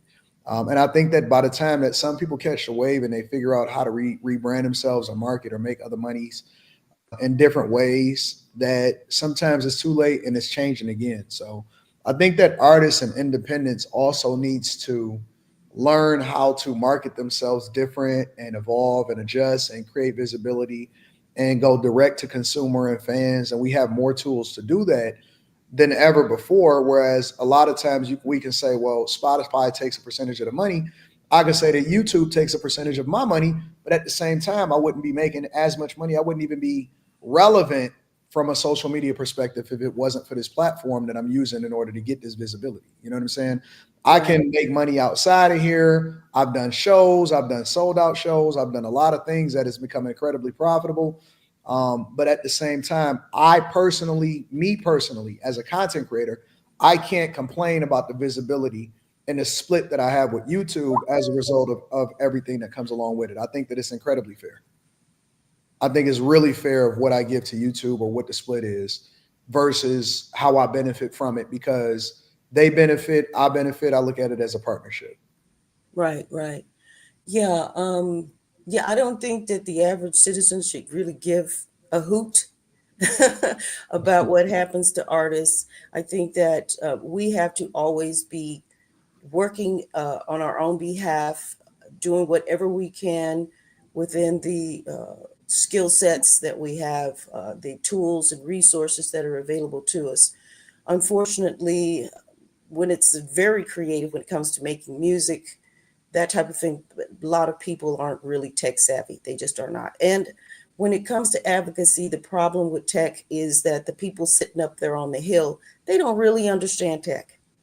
They don't understand, just as when Facebook was, on the hot seat, they were asking really stupid questions. They had no clue what was going on with tech. They didn't even understand the internet for the most part.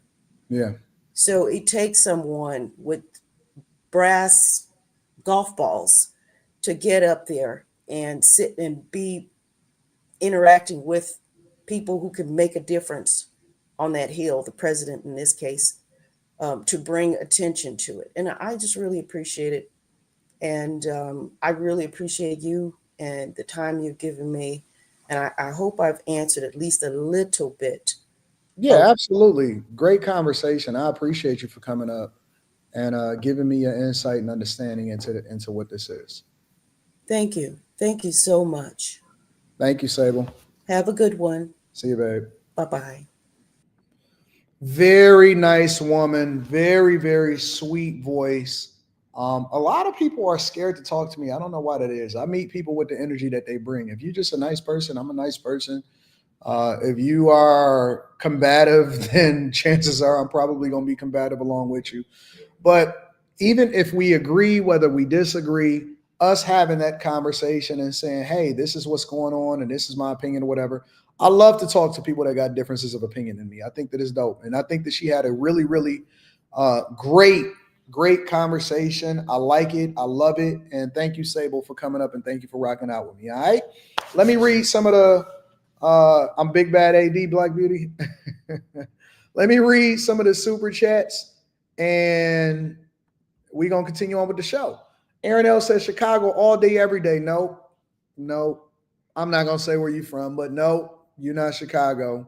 You're not Chicago at all. What up, P. Shank says, hello, Anton Daniels in the Millionaire Morning Show. What up, P?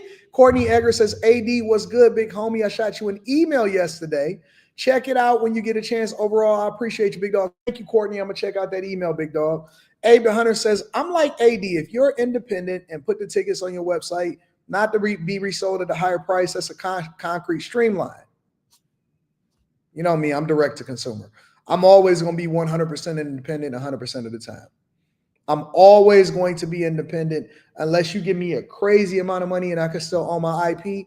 There's nothing for us to talk about. I don't really care about none of that. Boomer Sooner says, any good Italian seafood or burger spots in Livonia, and Greektown. Greektown is in downtown Detroit. They're actually doing a construction over in Greektown. They're redoing the streets. I showed it on my vlog the other day. I like smash burgers, so it's a little bit different. I like food trucks. Some of the food trucks here in downtown Detroit is really good. Livonia has more chain restaurants. You see what I'm saying? So if you go over to Livonia, you're gonna get a whole lot of chain restaurants, and it's gonna be restaurants of all different types or whatever. But if you're looking for a good chain restaurant, J. Alexander's. I like J. Alexander's. I'm going to watch Detroit versus Kansas City on the 18th and the 19th of this month. Dope. I like it. So you basically going to be here for the baseball game. Yeah, hit me up closer to the game and I'll keep you in the loop of what's going on. Shout out to Boomer Sooner. Master Irrigate. I want to start traveling to games too. That's what I wanted to start doing. I want to go to different cities. I went to the Portland game. It was pretty interesting to see the differences in the arena. If Wile E. Coyote trying to catch the Roadrunner was a person, Jesus, she made my brain fart like Kamala. Shout out to Master Irrigation. ABJ's wise, strong, and smooth says it's my Pops B-Day today. Huge miles. Happy birthday, Pops. Lola Bunny says LaRussell is a phenomenal example. A great example of a from the ground up independent hip hop artist that is successful without major label machine. I might bring LaRussell here. I might bring him in for a meetup. I think when I do my Patreon meetups, maybe starting next year, I'm going to start bringing a major artist to perform or something like that. That's what I'm thinking. I think we need to take that to the next level. Rath Unique says, thank you for letting me on the panel yesterday. I'd love to come back tonight. Listen, you know I don't handle none of that. I didn't even know who was going to be there. I'm just glad that you're there, and it was an awesome conversation last night. Make sure y'all hit a like for the algorithm, subscribe to the channel, and turn on your notifications. The UAW president, all right, Shawn Fain, our favorite, Mr. Fain. Shawn Fain was on Meet the Press the other day, and I have not watched this video, but he was talking about Trump's tariffs. Now, I have a way that I feel about Trump's tariffs, and I believe that it benefits the UAW and American workers and American automakers, and that it will significantly increase the manufacturing presence in the United States of America, which allows for them to swell their memberships, whether it's, traditional automakers still hiring UAW members or them being able to go and unionize other plants. Maybe. And Shawn Fain actually supported the Biden administration, and he supported Kamala Harris for president of the United States of America, even though Trump is the one that's bolstering American manufacturing for them to be, because you got to remember, UAW members don't just unionize major automakers. They unionize suppliers, they unionize other industries. The UAW participates in a unionization, which swells their ranks and includes the amount of money that he's getting paid in his salary, right? I think that he wanted to be a part of Biden's cabinet. But Shawn Fain, again, actually appeared on Meet the Press. And I wanted to get into this whole interview and see what he had to say, all right? So this is Shawn Fain, for example, ladies and gentlemen, speaking about Trump's tariffs and what he sees happening from the president of the United States of America and whether it benefits UAW members. Let's start very simply on the question of tariffs on autos and auto parts. Those of you that may not have known and just discovered me recently, Shawn Fain is the president of the UAW, which also unionizes Ford, Stellantis, and General Motors, and several other automaker plants and suppliers and stuff. And he was the person that led the strike against major automakers in order to get the historic contracts for UAW members, which then led to a bunch of layoffs also. And he embraced and endorsed Biden and Kamala Harris for president of the United States of America, for those of you that may not be familiar with Shawn Fain. Fundamentally and quite simply, why do you believe those are helpful for your membership? Thanks for having me. Look, all you have to do is look at the history of the United States, especially in auto manufacturing in the last 30 years with the inception of NAFTA and unfair trade laws. We've seen over 90,000 manufacturing facilities leave the United States. We've seen in the big three alone in the last 20 plus years, 65 plants have closed. And so, look, tariffs aren't the total solution. Tariffs are a tool in the toolbox to get these companies to do the right thing, and the intent behind it is to bring jobs back here and invest in the American workers. Don't stutter, Shawn. We like the fact that you actually embracing Trump's tariffs. Did you hear that? He basically broke down what I break down to you guys every single day, and he's explaining to you that American manufacturing, which has basically decimated the American worker and the amount of people that are a part of the UAW and that are in these plants, have just left the United States of America over the past few decades. And nobody has done anything outside of Trump in order to stem the flow. And he's telling you that, see, he don't want to give Trump all of his credit. So he's going to say, well, tariffs ain't the end all be all, but it does force the American people and American companies to do the right thing by the American worker, the ones that make your cars, the people that are in these plants, the people that we need to have manufacturing back in the United States of America. So basically, what he's saying is that he supports Trump's tariffs because it benefits the auto industry. It benefits the steel industry. Yes, when we were steel workers, when I was a steel worker right up the street at the UAW in Dearborn, Michigan, when I was over there, we were a part of the UAW. We were a part of Local 600. We had the same local representation as the Ford plant over there that was making F-150s. The same representation. So he's basically giving Trump credit for helping to save American manufacturing and the UAW, even though he endorsed Biden for president of the United States of America. But he don't just want to come out and say it. This is what we call word salad, ladies and gentlemen. The American working class people have been left behind for decades, and they're sick of it.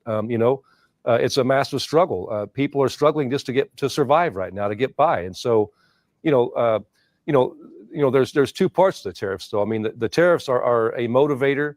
We have to fix the broken trade laws. And the other thing to me is, these can't just be as with the Biden administration when they did the stuff for battery work and EV work. We had to come in and say, no, these can't just be union jobs or jobs. They got to be good paying union jobs that set standards. So the big part of this that gets left out a lot of times is if they're going to bring jobs back here, they need to be life-sustaining jobs where people can make a good wage, a living wage, have adequate health care, and have a retirement security, and not have to work 7 days a week or multiple jobs just to scrape to get by paycheck to paycheck.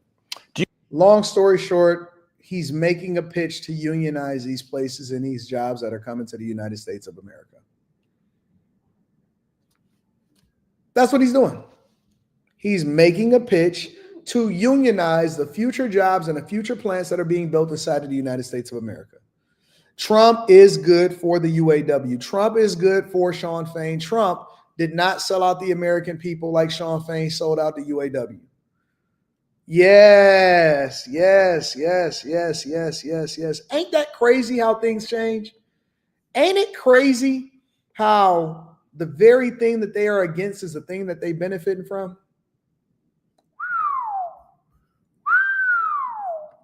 Do you have assurances from the Trump administration as you dialogue with it about those things you just laid out, not just jobs, but a substantial wage, health care, and the like? That is the conversation we're having naturally. I mean, that's the part of this. I mean, look, I'll be honest with you. Every time we speak, we talk about bringing jobs back, about bringing the manufacturing base back. So you actually talked to the Trump administration, even though you asked your union members to roll with Kamala Harris and Biden, you actually still talk to the Trump administration about bringing jobs back to the United States of America and what's best for your union. So Trump is still working with you because he's the president of everybody, even though you went against him. Back in this country, but it doesn't do any good if they're going to locate them in places and they're not going to have the opportunity to have a union, and so naturally we have concerns. We have great concerns after what happened last night, with the stroke of a marker. Trump eliminated bargaining or eliminated contracts for 700,000 federal workers. We have concerns with what's going on with our higher education sector that we represent. We have members who are being detained, their right to free speech being violated. We have workers at the National Institute of Health that provide vital research and that is for the betterment of the people. So, we have big concerns with that.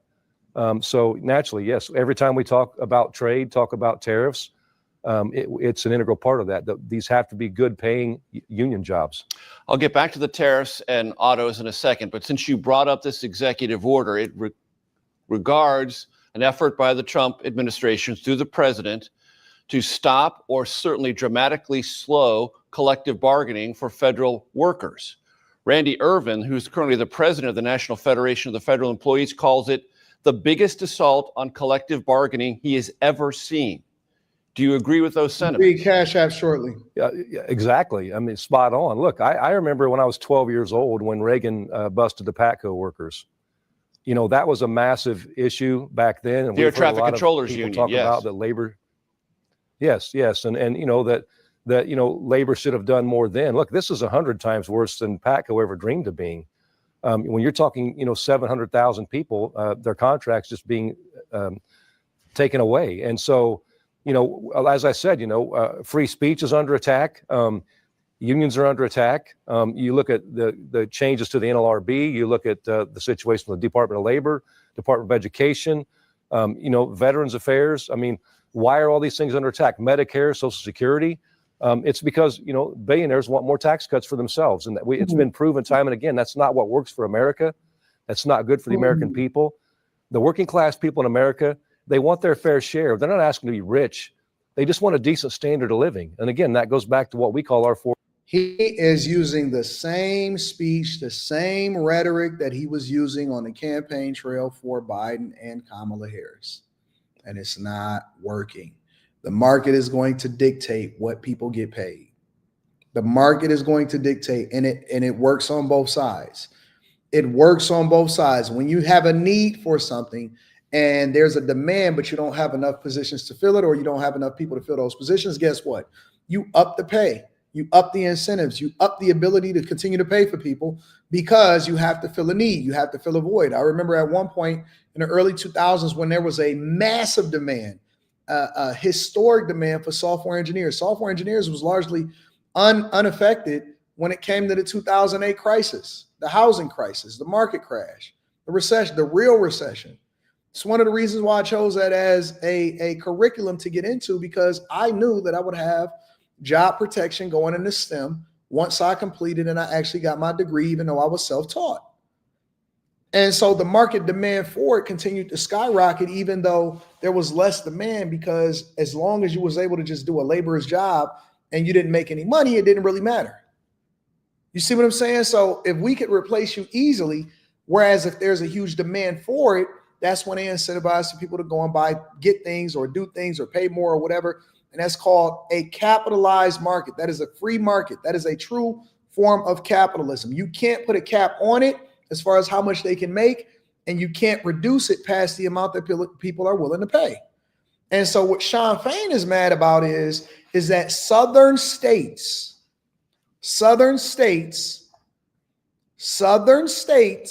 are competing more harder for jobs, like Mississippi, like Alabama, like North Carolina. Southern states are competing much more effectively for these new plants, these Hyundai plants, these Mercedes plants, these plants where people are building things inside of the United States of America. They are not necessarily going over to New York. They're not going to Los Angeles. They're not always going to Michigan, right?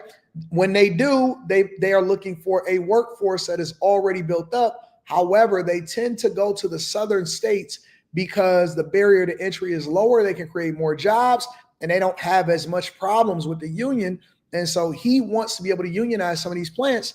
and they're not letting him unionize these plants because they're saying that we don't want you to prohibit these companies from being able to build these plants and these jobs here in these southern states. You have to compete. You got to compete. And he just thinks that it just comes with it. Hey, Trump, you should mandate that people should use union labor. No, you don't. No, you don't. You got to compete. You got to convince the people that it makes sense for them to join a union. You can't just mandate it just because you are who you are. And you didn't even endorse Trump for president of the United States of America. Why should he do any favors for you? 4 core issues, living wages, adequate health care, retirement security, and having some quality of life other than just everything revolving around work. Do not buy new windows if you live in Michigan. Americans living in... Okay, hold on. Let's do this again. I don't know how that keep happening. We go. Exactly. I mean, spot on. Look, I remember when I was 12 years old when Reagan busted the PATCO workers party here. We expect, no matter what party someone comes from, to stand up for what we believe in. So just because we find common ground on tariffs or on trade doesn't mean that everything else goes out the window. It's despicable what happened last night. It's despicable some of the other things that are going on. Like I said, some of our members have been detained. Their jobs are being threatened, and it's unacceptable. So no, there is no trade-off here. We continue to do what we switch over to the account with the YouTube premium on it. We do. We have integrity. When we can work with a politician on an issue, and we get traction, we're going to work with them. But where we can't, we're going to be just as vocal. Understood. Let's get back to the tariffs and the auto industry. Peter Navarro, a top advisor to the president on trade, says currently automobile manufacturing plants are at about 60% capacity. He argues that there's lots of untapped capacity, meaning jobs could be created relatively easy, and you wouldn't need to spend 2 or 3 or maybe 5 years building new factories. Yeah, but the problem is that they don't want to go over there and work with the union. They don't want to do. Listen, the union has basically made themselves a black eye. They have made themselves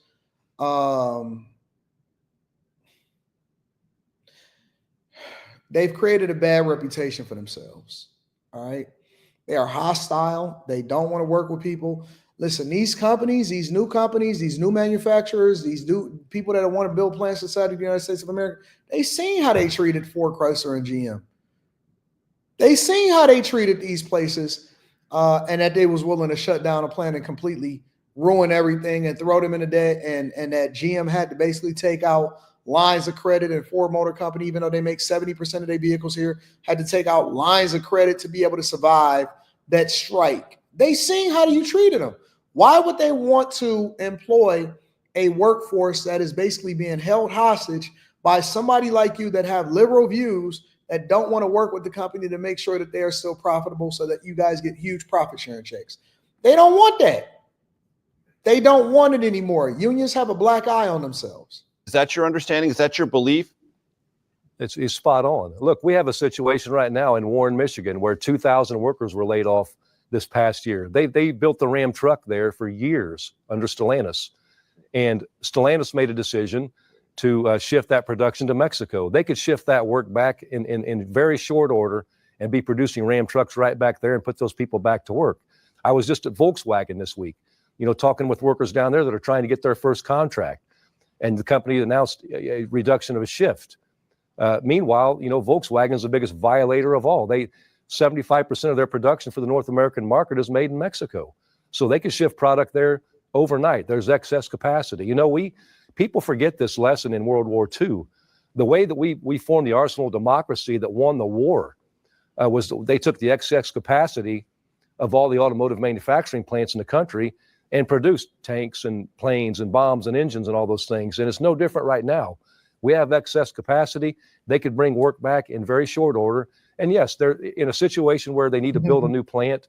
Yeah, that's going to take a couple years, but there is plenty of opportunity for these companies to do the right thing and bring work back here overnight, just as quick as they ship it out of here. And Shawn, for people who are listening, because Trump is mandating that they do it with the 25% tariffs that people are saying that we shouldn't put in place.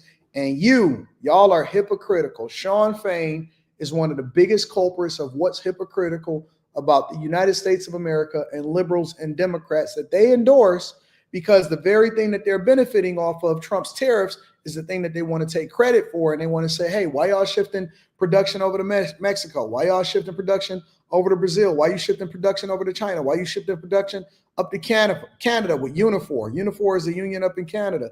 Why y'all shifting production over there? And then Trump said, we're going to bring production back. And then you're going to have to figure out whether or not the people actually want to unionize, because that is the law. And he's going to embrace the thing that Trump benefits them for, but not give them credit for it. Listening to you, how do tariffs make that happen? What is the relationship between a 20 or 25% tariff and getting that capacity back up to where you'd like to see it? Well, because like everything, the companies abuse the process. I mean, they're in the pursuit of driving a race to the bottom. I mean, the tariffs are, there was a major promise when NAFTA, we go back to when NAFTA happened in 1992, the big debate, and Ross Perot talked about the giant sucking sound that our manufacturing base was going to disappear. He was spot on. And we saw what happened in the ensuing 30 years. We've seen 90,000 plants leave. Like I said, we've seen 65 plants. Guess who spearheaded the loss of all of these plants? Bill Clinton. Yep. North American Free Trade Agreement, which is what Trump then negotiated, and now he's renegotiating it again. Bill Clinton. When y'all said that we were going to prosper, what he basically did was sell off our manufacturing to other countries, and now we have to pay for it. Shout out to Bill. Shout out to Bill Clinton. We would still be making stuff in the United States of America if we didn't just open up the borders for everybody to take advantage of us. In the big three close. Look, right now, as we speak, in Wisconsin, we have a deer plant threatening to be closed, and their work being threatened to go to Mexico. We have a heavy truck plant at Freightliner, Volvo, and Mack Truck in Pennsylvania being threatened to be taken to Mexico. There is plenty of opportunity, and that's the reality that we've seen here in America. So get some water, big dog. Tariffs are a tool in the toolbox. They're not the end-all solution. We have to fix the broken trade system. But the way tariffs work, I mean, it's a motivator because there's going to be a penalty for everything that companies ship in here. And I've had companies tell us point blank that they're going to have to bring product back here if those tariffs are implemented. You mentioned NAFTA. Of course, NAFTA has been replaced by USMCA, and I well remember, you might remember this, Shawn, January 2020, President Trump in the Rose Garden said the following: USMCA is the largest, fairest, most balanced, modern trade agreement ever achieved. It will add another 1.2% to our GDP, create countless new American jobs. Again, I'm quoting, it will make our blue collar boom. Is USMCA a part of this problem negotiated by President Trump? Well, yes. I mean, USMCA, I mean, obviously there were changes made. There were some improvements, but it didn't go far enough. There were still a lot of loopholes in it. It didn't go far enough. It wasn't tough enough. Now, notice how they never, ever, ever, ever, ever hold Biden accountable for anything that he did or didn't do. Matter of fact, that he didn't do while he was in office. Everything that Trump has done for the American worker and UAW workers and all of this stuff, every single thing is a problem. As a result of the renegotiated NAFTA, we still saw an increase in the deficit we have, especially with Mexico. But at the end of the day, it's up for renegotiation next year, so nothing stops them from getting to work. And we're right here. We're here every day. We've been very open with them about we want to work with them. We want to find ways to fix the USMCA and fix the atrocities of NAFTA that the working class in this country have suffered and the communities in this country have suffered for decades. Don't worry about it, big dog. Don't even worry about it. We're going to go ahead and get that popping. Make sure y'all hit a like for the algorithm. Subscribe to the channel and turn on your notifications. Let me read some of these super chats, and then we're going to go ahead and continue on with the show. Got a couple more things that I want to share with you guys. First of all, I want to give a shout out to Mike That Dude, as usual. Thank you, Mike That Dude, for holding me down. And then Rand Wilson and Cartier Oliver says that LaRussell is set to perform at the L Club here on 7/24/2025. What is that, July 24th? Yeah, I might be there. It might be sold out, though. We'll see. But yep. I am familiar. Shout out to Cartier Oliver and Rand Wilson. Also want to give an acknowledgement to a Master Irrigation, says she takes psych meds. She made no D cents. All right, y'all. Thank y'all for holding me down. I appreciate y'all. Let me pivot for a second. Considering everything that is going on in the manufacturing industry, what's up with the left, dog? What is up with the left? What is up with these people, these raging liberals? Again, I always like to say raging liberals because I think that they are raging liberals that are out here tearing up things, thinking that we're about to have segregation. All of these things, don't understand the law. Why are these people so hell-bent on destroying America? Let's get into it. Make sure y'all hit a like for the algorithm, subscribe to the channel. I only want to spend 10 minutes on this. Now, I presume this next item was an April Fool's Day joke, but apparently it's real. Kamala Harris is set to be paid hundreds of thousands of dollars to headline a real estate conference in Australia on the Gold Coast. And wowee, one of those land rats love hearing an inspirational speech from this fine orator. I can imagine what can be and be unburdened by what has been. You know? You think you just fell out of a coconut tree? You know, when we talk about our children, I know for this group, we all believe that when we talk about the children of the community, they are the children of the community. We all watched the television coverage of just yesterday. That's on top of everything else that we know and don't know yet, based on what we've just been able to see. And because we've seen it or not, doesn't mean it hasn't happened. Do y'all miss Kamala Harris? Do y'all miss Kamala Harris? I see a lot of people online a lot of times that said, if we had Kamala Harris, if we would have had Kamala, this country would have been so much more beautiful. Y'all miss Kamala Harris and what they was doing under the Biden administration? But just limited to what we have seen. Oh, gosh, I miss her. Now, you may have heard of the concept of FAFO, where you F around and find out. Well, this next dude found out all right. Here he is being confronted by the owner of the Tesla he vandalized, allegedly. Write a check. You just bought a Tesla. I can wipe it off No, with a towel. no, It's not no. heat. It is a hate crime, sir. It is a hate crime. Did you write a swastika on there? I'm sorry you're upset. Did you write a swastika? It didn't even work. I'm sorry you're upset. Yo, when you confront these people in real life,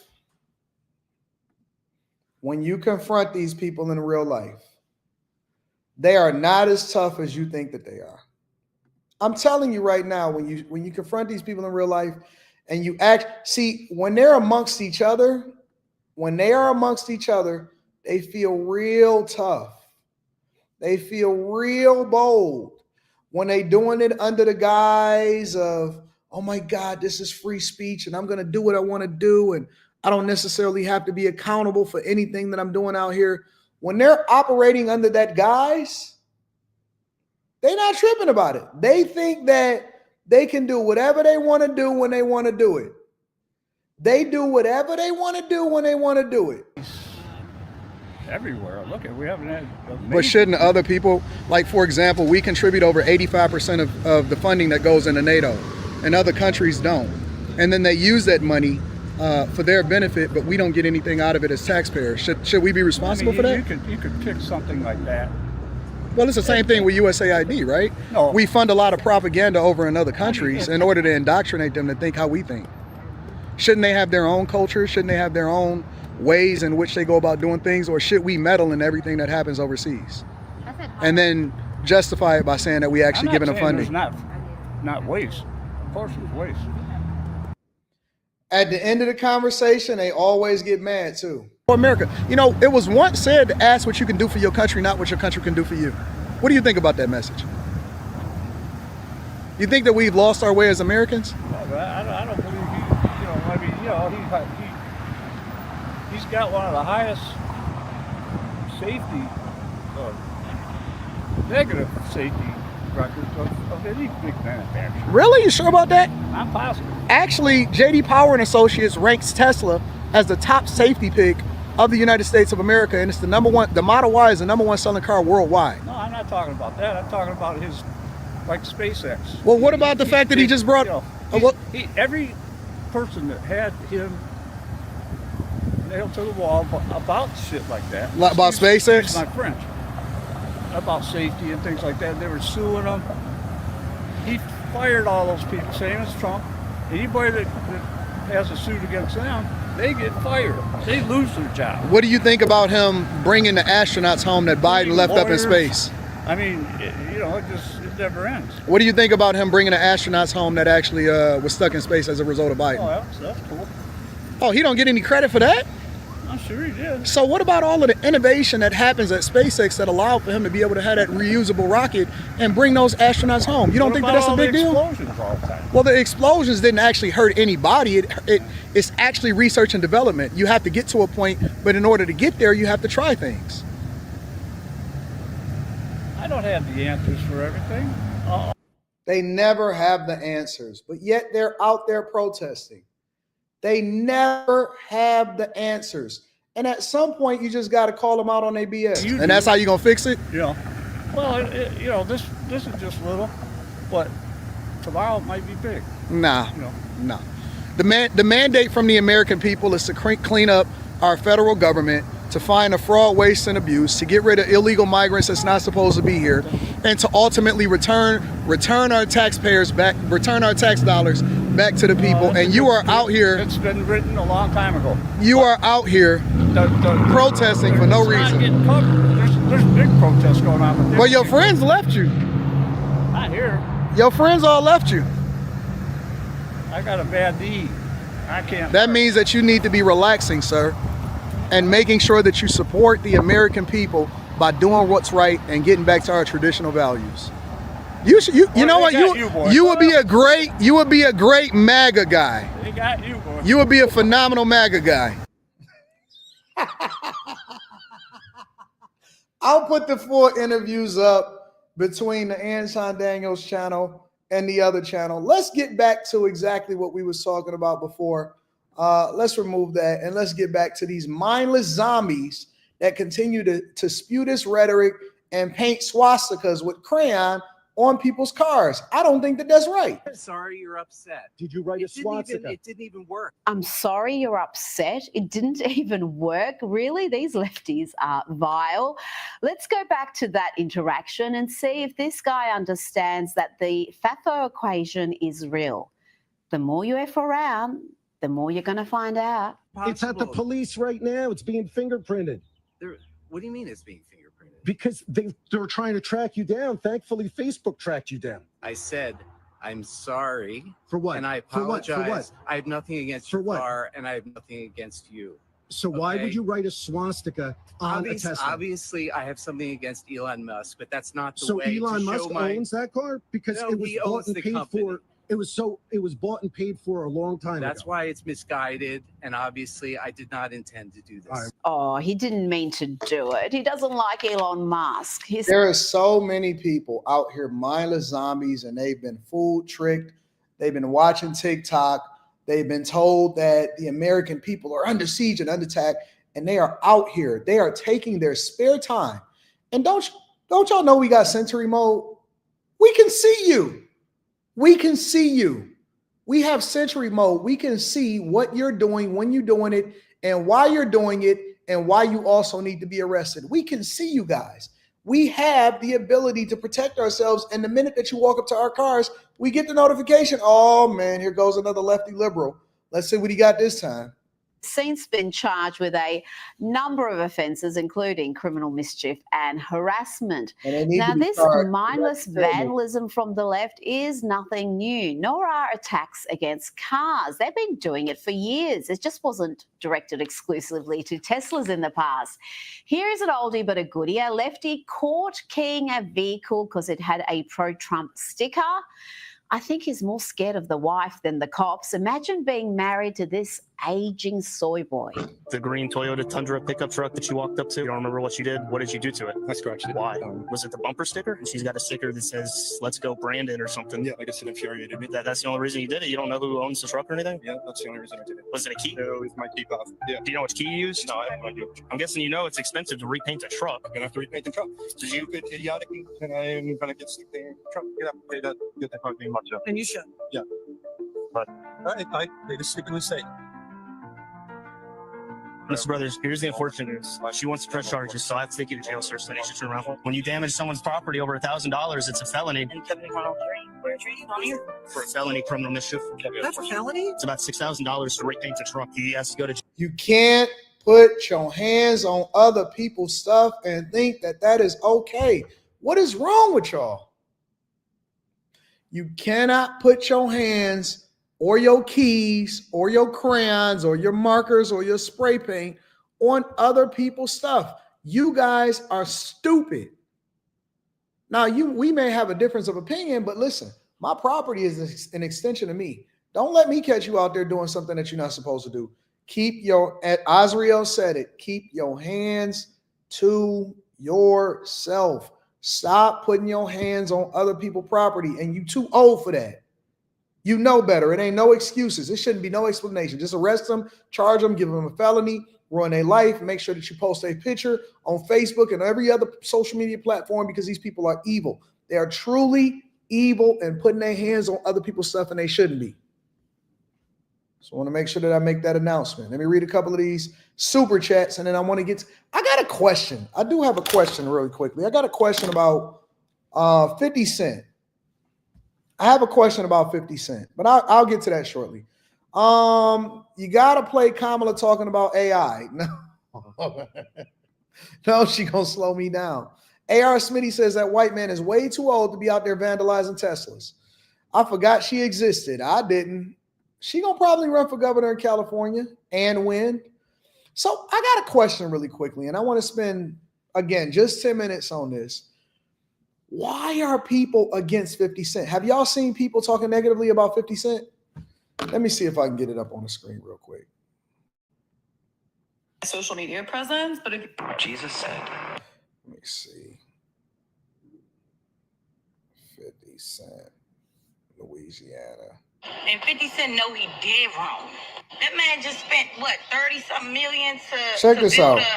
a film factory in Shreveport, Louisiana? Hold on, I'm about to put it on the screen. Tell black people and make sure you vote for. All right, let me rewind this because I want to share this really quickly. Share this. Why are people against 50 Cent all of a sudden? Why they switched up on him?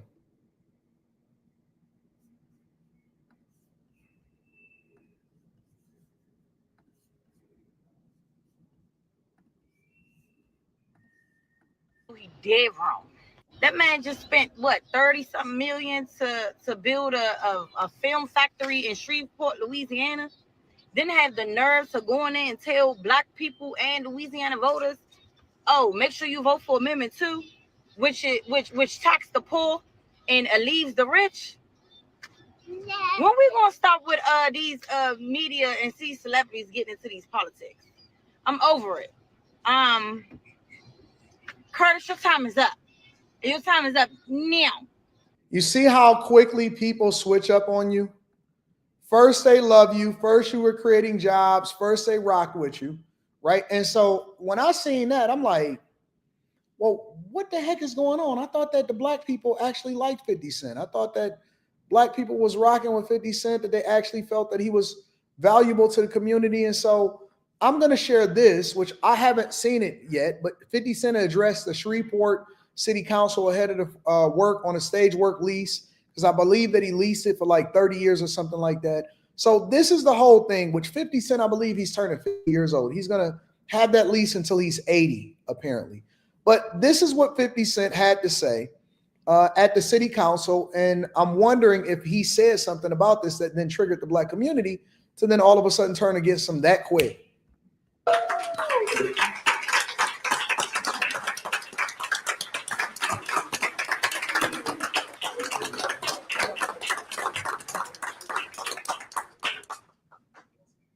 Good afternoon, Mr. Jackson. Good afternoon. Good afternoon.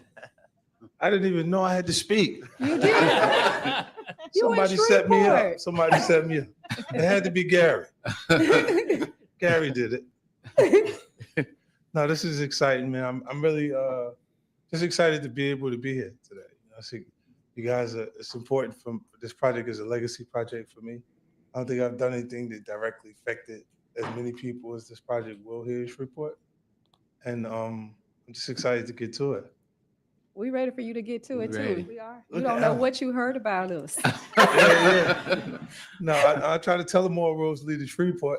I tell them again. It's going to be that way, whether they like it or not, because it's the direction that we headed in. You know, creatively, I haven't had an opportunity to affect more people than I have at the moment, because film and television, there's no age range. You know, hip hop is a youth culture thing, and I'm getting ready to turn 50 this year. 50 turns 50. 50 turns 50 got to do bigger things. Got to do bigger things. Council. I'm looking at all of these faces and I'm going, which one of them ain't gonna vote for me? Look at me, I don't get a vote. It won't be me. I get a chance to see this room online.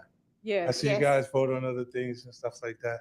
And it's exciting to just be here to see you face to face. It's cool. Thank you so much for coming. Thank you for having me. Thank you so much for coming. Thank you. They said hey, you wasn't 50, coming back. they said it's a big rich town. Yes. I'm just from the poorest part.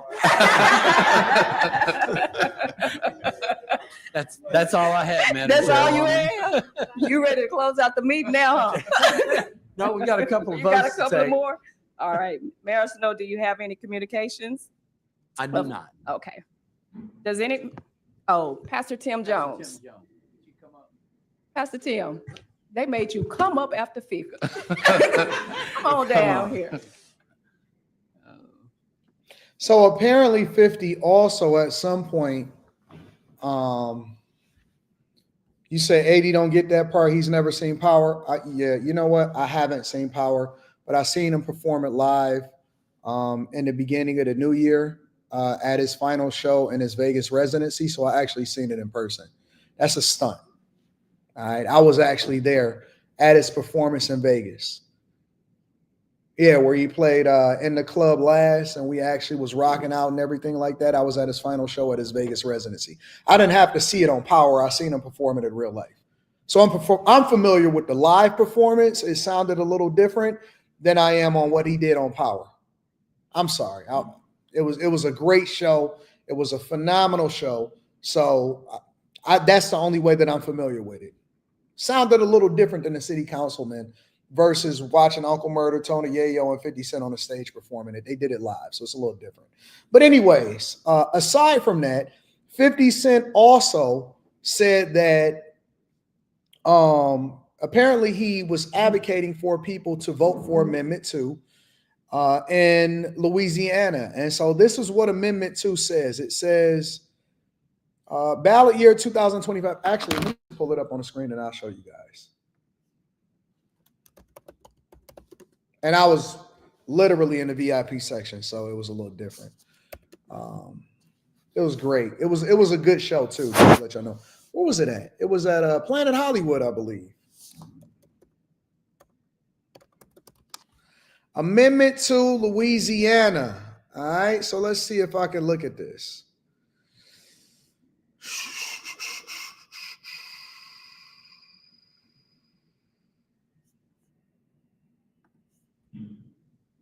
Because Louisiana actually rejected it. So let me share this with you guys really quickly, because I'm trying to figure out why black people don't like 50 Cent all of a sudden. Share this screen. So this is Amendment 2 that was in Louisiana. And Louisiana voters asked to consider the most substantial change to the state's constitution since it was adopted in 1974. Amendment 2 on March 29th, statewide ballot is a proposed overhaul of the longest portion of the state's foundational document, which deal with taxes and the government spending. If approved by voters, it would enshrine a regressive tax system where the wealthiest people in the corporations pay a far lower overall tax rates than people with low income. It would eliminate constitutionally protected funds that will provide ongoing funding for education, transportation programs, and make it harder for state policymakers to deal with the ups and downs of Louisiana's economy. Okay, so this is propaganda. So this is somebody else's take on how it affect or how it would affect everything in Louisiana. And they saying that basically to reduce the taxes, because the taxes will be reduced for everybody. But people on the bottom or people in the middle class often they say, well, the wealthiest amongst us is going to be paying less in the taxes. When Louisiana is basically trying to have a regressive tax base or regressive tax rate. So they're basically trying to lower the amount of taxes that everybody pays instead of just a certain demographic of people. Let me see. All right, so this is the actual amendment. The legislative revising ballot language voters will see on March 29th was reduced to the 91 words. Do you support an amendment to revise Article, 7 of the Constitution of Louisiana, including revisions to lower the maximum rate of income tax, increase income tax deductions for citizens over 65, provide a government growth limit, so you minimize the size of government, which basically minimize the amount that you got to spend on government, modify operation in a certain constitutional funds, provide property tax exemptions, retaining the homestead exemption and exemption for religious organizations, provide a permanent teacher salary increase, and requiring a surplus payment to teacher retirement debt, and make other modifications. So who wouldn't want that? Why wouldn't you want to cap personal income tax rates? So the current Constitution is 4.75%. The proposed constitutional amendment will reduce the cap to 3.75%.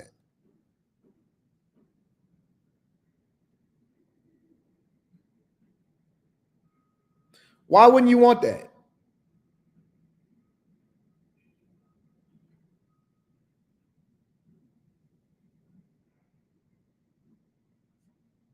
Who wouldn't want to lower the personal income taxes regardless of what tax bracket that you're in? Well, apparently the woman like her said that she didn't agree with it, and they all went against 50 Cent because they said that he actually supported reducing the tax rates over in Louisiana, even though he's the person that's building businesses and going to be hiring people there, and he's going to be generating revenue for the city and the state and all of that. And so the people in Louisiana apparently rejected it.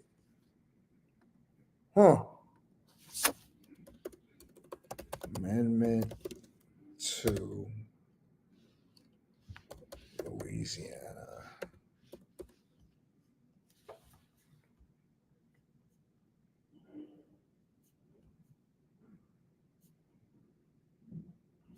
Yeah, the people voted it down. They said that they didn't want to change the amendment to ultimately lower taxes for everybody. They rejected all 4 constitutional amendments that would ultimately lower the taxes and the tax rates for everybody over in Louisiana. That's crazy. Why would y'all reject it? Oops. YouTube /.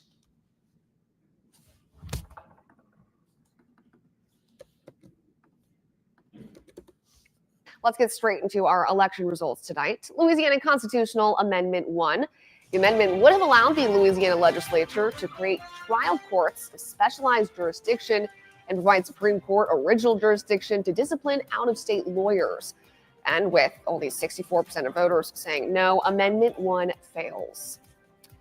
Voters tonight also rejecting Amendment 2, which would have revised Article 7 of the Constitution of Louisiana, including revisions to lower the maximum rate of income tax. It would have also increased income tax reductions for citizens over 65, provide for a government growth limit, modify operation of certain constitutional funds, provide for property tax exemptions, retaining the homestead exemption, and exemption for religious organizations. It would have also provided a permanent teacher salary increase by requiring a surplus payment to teacher retirement debt and make other modifications. What is wrong with Louisiana?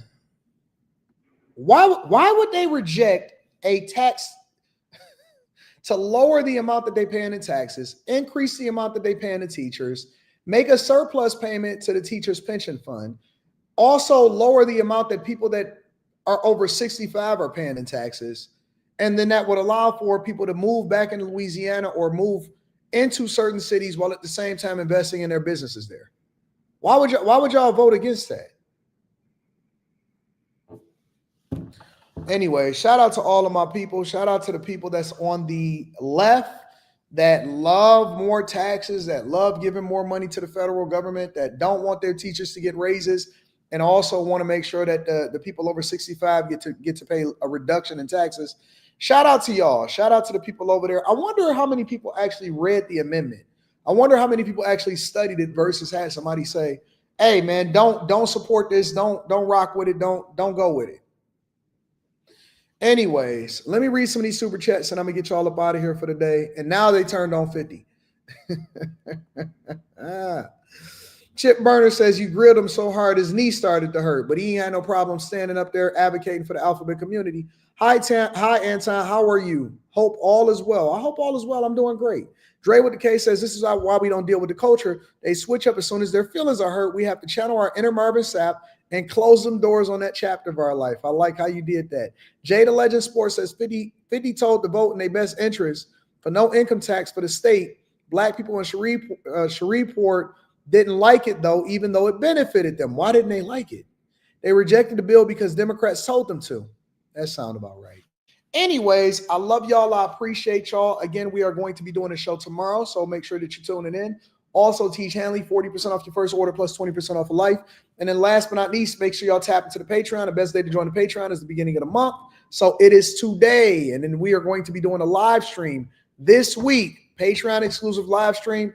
And I'm going to drop the location of the next meetup. I love y'all. I appreciate y'all. I'm going to holler at y'all later. Peace.